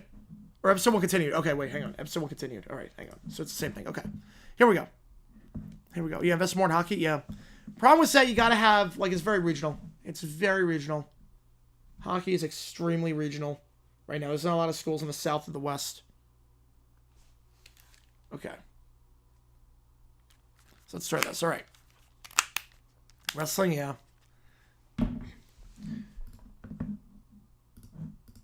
We're going to Farsley Celtic's home ground. The dark clouds overhead match the mood of the situation as Frydeswita stepped out. Her heels immediately sinking into the mud. Watch your step, she called back to her colleagues as they emerged from their vehicles. But I suppose we get used to this. The board of Farsley Celtic's new ownership group had assembled. It's a ferry.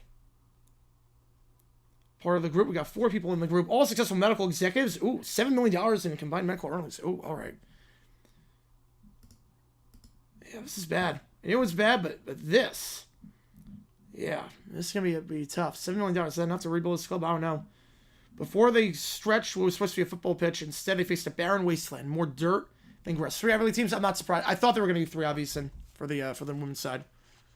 3-bit Ivy, I love that. I love that. TCU got a good crowd, too, for their watch party. Going around a puddle. This is not a puddle. This is not a pitch. This is just a puddle. More dirt than grass, standing water. Surrounding stands were neglected, broken seats, damaged safety barriers, and tattered advertising boards. £1 million just to fix the pitch. From what I'm seeing, it might be an underestimate. Jeez. The women's team doesn't even play here. They're at a tennis center 11 miles away, and the men are playing home 56 miles from here. Not anymore, and it's today. Most teams haven't since the big dance. Well, for the women's side, they sent 3. 10 teams declining. Wow. Everyone's going to the Crown. Is everyone going to the Crown? Well, this Fox tournament is going to be big. This Fox tournament could be big. NIT is going to be absolutely nothing this year.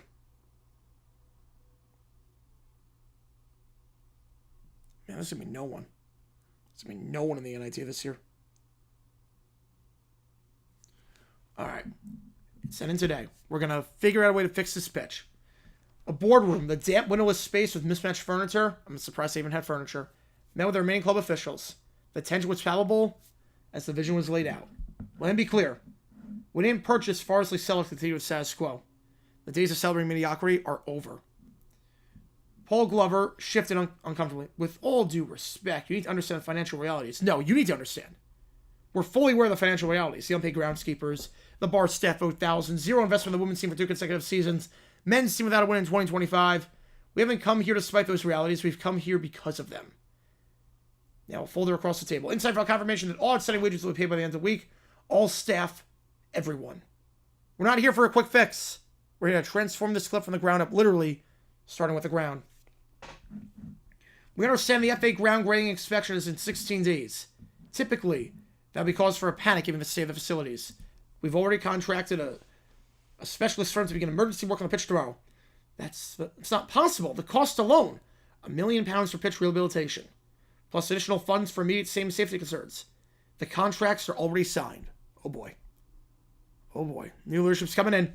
New leadership's coming in, maybe. That's just the beginning. Phase 1 is survival. Passing the inspection, paying the staff, getting both teams back to playing at the home ground. Phase 2 is where things get interesting. The supporters club meeting at the local pub was packed beyond capacity. New ownership's coming in. They're taking over, baby. They're taking over, baby. Now we speak. Fredez, we're not going to speak. I know many of you have heard this before. New owners, big promises, fresh starts. I'm not here to make promises. Here to state facts. Between us, we have the resources to transform this club.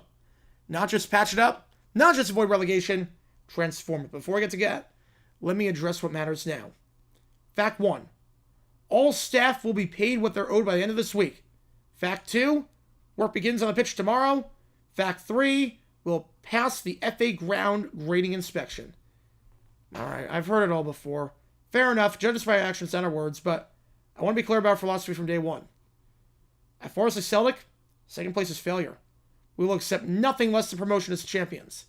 Laughter rippled through the crowd. We haven't won a match all year. I'm aware. Which is why I'm also announcing that all ticket prices are reduced by 50% for the remainder of the season. You've supported this club through its darkest days. You deserve to witness its rebirth. The mood shifted. All right, one more thing. We're restoring the club's original badge. We may be building a new future, but we honor the past. So far, new owners are doing well.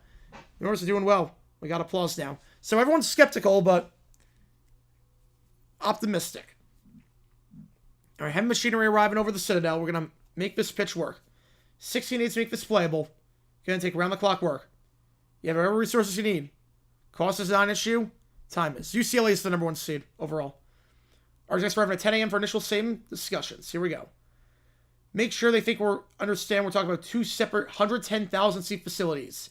Let's see which one's big enough to stay in the conversation. Man. As she pocketed her phone, noticed her supporter watching the work from beyond the fence. Walked over to introduce herself. David Pierce, been following Farsley for 30 years. The one who had our logo to read farce? Nothing personal, just frustrated. No offense taken. It was an accurate assessment at the time. What do you think? Still a farce? I've seen false dawns before. This isn't dawn, Mr. Pierce. This is a completely new day. Pointing to the club building where staff were receiving their overdue peck checks. That's not for show, neither is this. And the women's team? They've been neglected for years by performing better than the men. Equal investment, equal facilities, equal expectations of excellence. Well, I want to believe it, then watch. Actions, not words. She walked away. Phone buzzed again. Another message. Local media requesting interviews about Atlanta stadium plans. Rumors spreading about world-class player targets. Tell them make a full presentation once we pass the FA inspection. For now, let them speculate. Reality will exceed anything they can imagine. She paused to watch as the first section of the old pitch was stripped away. Poor drainage underneath. It's like surgery, jeez. Behind her, the first delivery trucks arrived. From dirt to dynasty. And this is just day one. Temporary boardroom they established. The first official meeting. Progress report. Pitch work proceeding around the clock. We had to bring an additional lighting system for night work, but the drain issues are being addressed. Staff situation. All outstanding wages paid. We begun interviews for expanded positions. Proper groundskeeping team. Youth development coaches. Full-time physiotherapists. Same architects. 3 firms ran when they heard of requirements. Was it great? Yeah, it's new this year. It's new. The Crown's new. It's Fox's tournament to try and get some viewers and get some good teams in there. 3 firms ran when they heard requirements. 2 thought we were joking, but 1 embraced the challenge as working on preliminary designs for the stadium. And the teams themselves? Women's team captain Lauren Rigby nearly fell over when we outlined our plans. The team has been achieving remarkable stats despite 0 investment. They're eager to see what we support, or what we do with proper support. And the men? Stockdale's cautiously optimistic. Been handling an impossible situation until now. We've authorized immediate reinforcements for the squad. Nothing extravagant, but enough to stabilize them for the remainder of the season. The football world thinks we're mad. A club in the 6th tier planning twin 110,000 seat stadiums? Yeah, that's a lot. That is a lot. Let them laugh. We're not here to meet expectations. Here to share them. Wow. 110,000 seat stadiums for the men and the women. So 2 stadiums. That seems like a waste of money for 2 stadiums. But, man. I get why they're laughing. I get why they're laughing in this one with this prompt. But here we go. Now we got Joe's Low Brown Bear prompt. The second half of the Super Bowl. Time for the halftime show. Let's do it. Crane. Yeah, I like Kalkbrenner. I think down low. I think Crane has the matchup down low. The advantage down low. I think Crane wins that game. All right.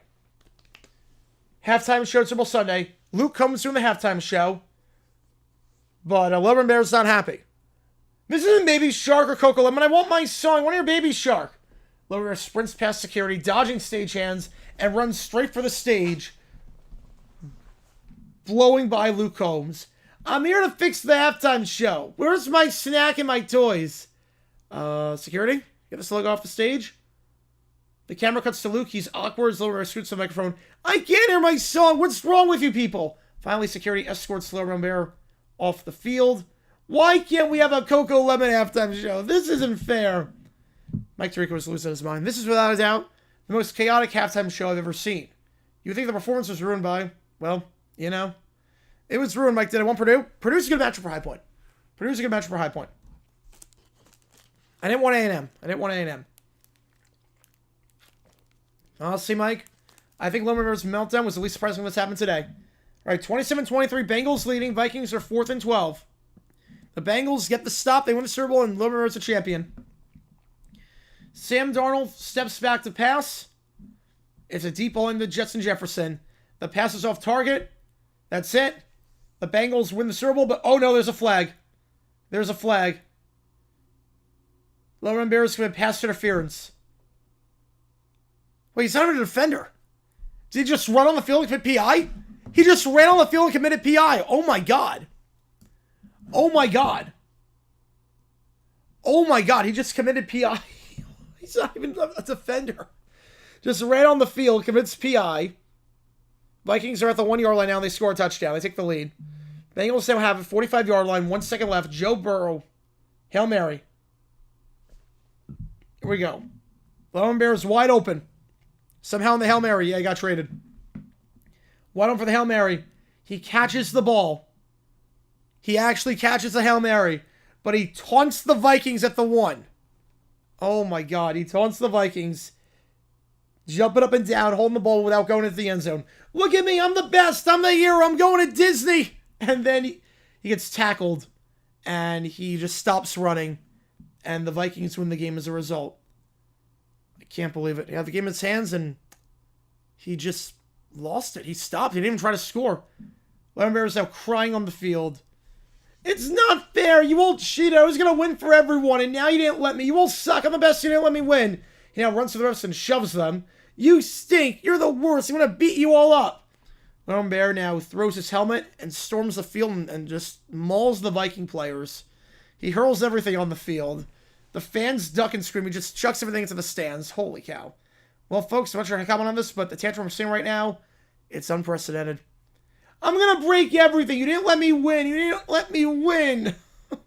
The Sim's getting destroyed. Le'Veon Bell is going on a rage. He's going on a rager right now. A tsunami erupts from the stadium. This little brown bear's tantrum. His screaming has reached new heights, causing wavelengths to rise. Waves are now rising. Le'Veon Bell is basically causing the waves to rise in the Pacific Ocean. A tsunami is being caused as the stadium is getting blown away. City is now submerged underwater. This is apocalyptic. This is chaos. It's now the end of the world. Le'Veon Bell is screaming with the stadium being surrounded by rubble. They can't even enjoy the Super Bowl when the Vikings can't because the stadium is now destroyed. You all pay for this. I'm the king of the universe. You didn't let me win the Super Bowl. As a result of that, Le'Veon Bell, he's going to get suspended forever. He'll get suspended forever for that. He is going to get suspended forever. Because of his crash out, tectonic plates have now shifted.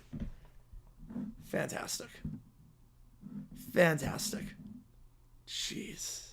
That's amazing. That's amazing. All these hip-hops are great. All these ones have been phenomenal. All right, let's do one more. We got one from Rob. We got to put this one in.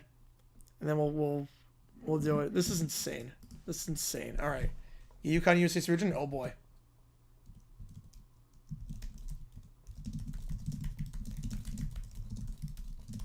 World.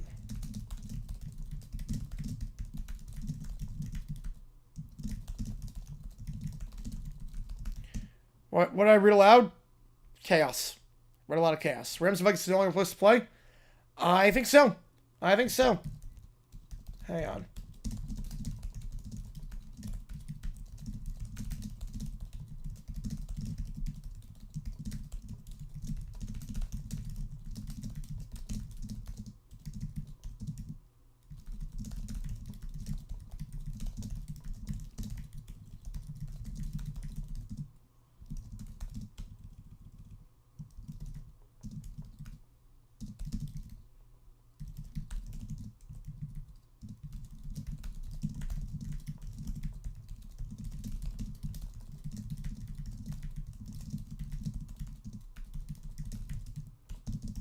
Well, then ours, I don't know. I don't know.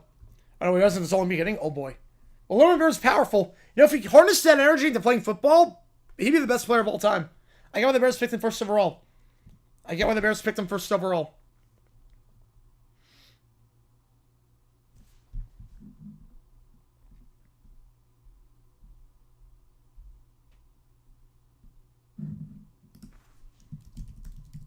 Is California ruined because of Le'Veon Bell? Probably.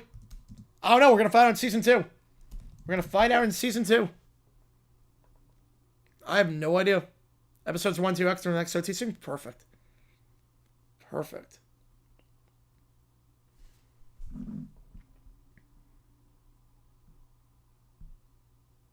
Alright. We should have this one in. And then again, $5 more gets in at this point. Otherwise, this is it for the stream. We'll be on for till the end of this one. Yeah, Louisville is insane. They should have been a 6. Louisville got very understated. They got shafted. Louisville got completely shafted. Being in that region, I'm going to go against Creighton and then Auburn. Man, they got robbed. There's no other way to say it. They got robbed. That's a crap matchup for Louisville. Especially with Kalkbrenner down low. That is a crap matchup for them. All right. Let's do this. Lauren Bear and Caillou and their families have been sued, and here comes Judge Judy in the courtroom to tear them a new one. All right, we're here today because of the families of Lauren Bear and Caillou have been sued for their atrocious behavior. I have to say I'm baffled we're even here for this. I've heard whine about absolutely everything under the sun. You tell me what it is that you think gives you the right to act this way. But I didn't want to go to bed, and the fish tank broke, and the soup was too hot. I just don't like it. How does a fish tank break? Well, guess what, kiddo? Life is not about getting everything you want. It's about rolling with the punches. And you, my dear, seem to have missed that memo entirely. You don't get to cry and complain over every little inconvenience. How about a little personal responsibility? Ever heard of it? But I'm tired and didn't want to eat the broccoli. Oh, please, you're not tired. You're just spoiled. And the broccoli, you're going to eat it or you're not going to have dessert. Simple as that. Stop whining. It's not cute. And it's not going to get you out of this mess. And you there, Caillou. You've been crying and throwing tantrums over the simplest things. I've seen toddlers handle disappointment with more grace than you. What's your excuse? I didn't get to go to the park, and Mom said I had to put shoes on, but I didn't want to. I just wanted to stay home. Wait, you want to stay home, but want to go to the park? How does that make any sense? Oh, I'm sure you did, but life isn't about throwing fits when things don't go your way. You're 4 years old. You should be learning how to be a little human by now. Have you heard of self-control? Because your behavior is a disaster. I'm sorry, I just want to play. Guess what? We all want to play. We all want to stay home and do nothing all day, but that's not how the world works, Caillou. You're not going to cry until you get your way. If you keep acting like this, you'll have a whole lot of trouble down the line. I'd advise you start learning about the real consequences now. The families are squirming in their seats. And now to the parents. You two, you've let this happen. It's your job to teach these kids some discipline. Not to indulge in their every whim like they're royalty. You're raising a couple of drama queens over here, and quite frankly, I'm appalled. But we try. They're so hard to handle. Hard to handle? Oh, honey, I'll show you what hard to handle looks like. You need to stop enabling them and start enforcing some rules, or else this behavior will never end. And if this keeps up, or a whole series of behavior classes, which I'm sure none of you want. Judy, is there any way to avoid a major fine or punishment? Fine? Oh, we'll get to that. You've caused chaos in this courtroom, and now it's time to play for it. But more importantly, it's time to teach these kids a lesson in humility. Bangs the gavel. I'm issuing a judgment. Both of you are to spend 2 weeks working on proper manners, respect for authority, and understanding the word no. If I hear one more complaint from either of you about anything minor, you'll be going to behavior camp. Got it? Fine, but I don't want to go to camp. You don't get a choice. Life doesn't work that way. You'll survive. You'll even learn something. Let's get one thing straight. Whining and tantrums are not an acceptable way to get what you want in life. Now go, before I'm forced to charge you for wasting my time. Court dismissed. There we go. Finally getting their just desserts. Finally. About time they got their just desserts. What the heck happened here? Something happened here. I'm not sure what happened. We'll just go back to the March Madness screen then. Oh, here we go. Finally got their just desserts. All right. That's everything in the queue. That is everything in the queue for this OT period. So, if that's it, we're going to sign off here. Here's the game plan. Tomorrow, we'll be going live at... Let me just check something. Let me check. We're going live tomorrow at... Let's go 6 o'clock Eastern. 6 o'clock Eastern. We'll be going live. Except Madison's Playoffs, somebody say fiction on that because the West is so bad. They'll make it as the 10 and they get blown out. So we'll go live at 6 o'clock Eastern tomorrow. It'll be strictly an overtime stream. Oh, no, you're good, Charizard. You're good. You're good.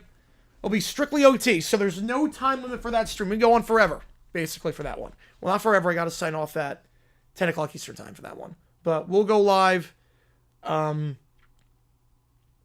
We will go live for however long the money keeps coming in with that one. We're going to do an overtime stream. Episode 1 continuation? I could not find a continuation. I thought that was the whole episode. That was like 6 pages long. I thought that was the whole episode. No, I didn't see continuation. I only got the episode 1 email. I only got that one. All right. We can do the one tomorrow, though. We can do the one tomorrow. If it doesn't say... I didn't get it. I did not get anything with that one. So, that's the game plan tomorrow, 6 o'clock. So we're going to be streaming just a Q&A overtime stream.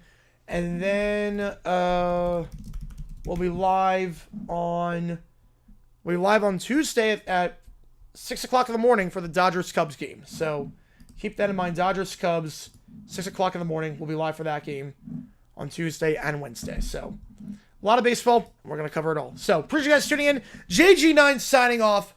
Oh, no, I didn't get it. I'll show you. I'll show you really quickly. This is my email. I didn't get it. I know I got a ton in the inbox. Did it go through in spam? No. No, I didn't get it. I didn't get it. I'll do it tomorrow. I'll just read it tomorrow. I'll read it tomorrow. If you send it again, I'll read it tomorrow. So that's the game plan. Thank you guys for tuning in. JG9 signing off. Appreciate you guys tuning in for Selection Sunday with me. And I will see you guys tomorrow for a Q&A stream. And then about 36 hours for some baseball action. Take care, guys.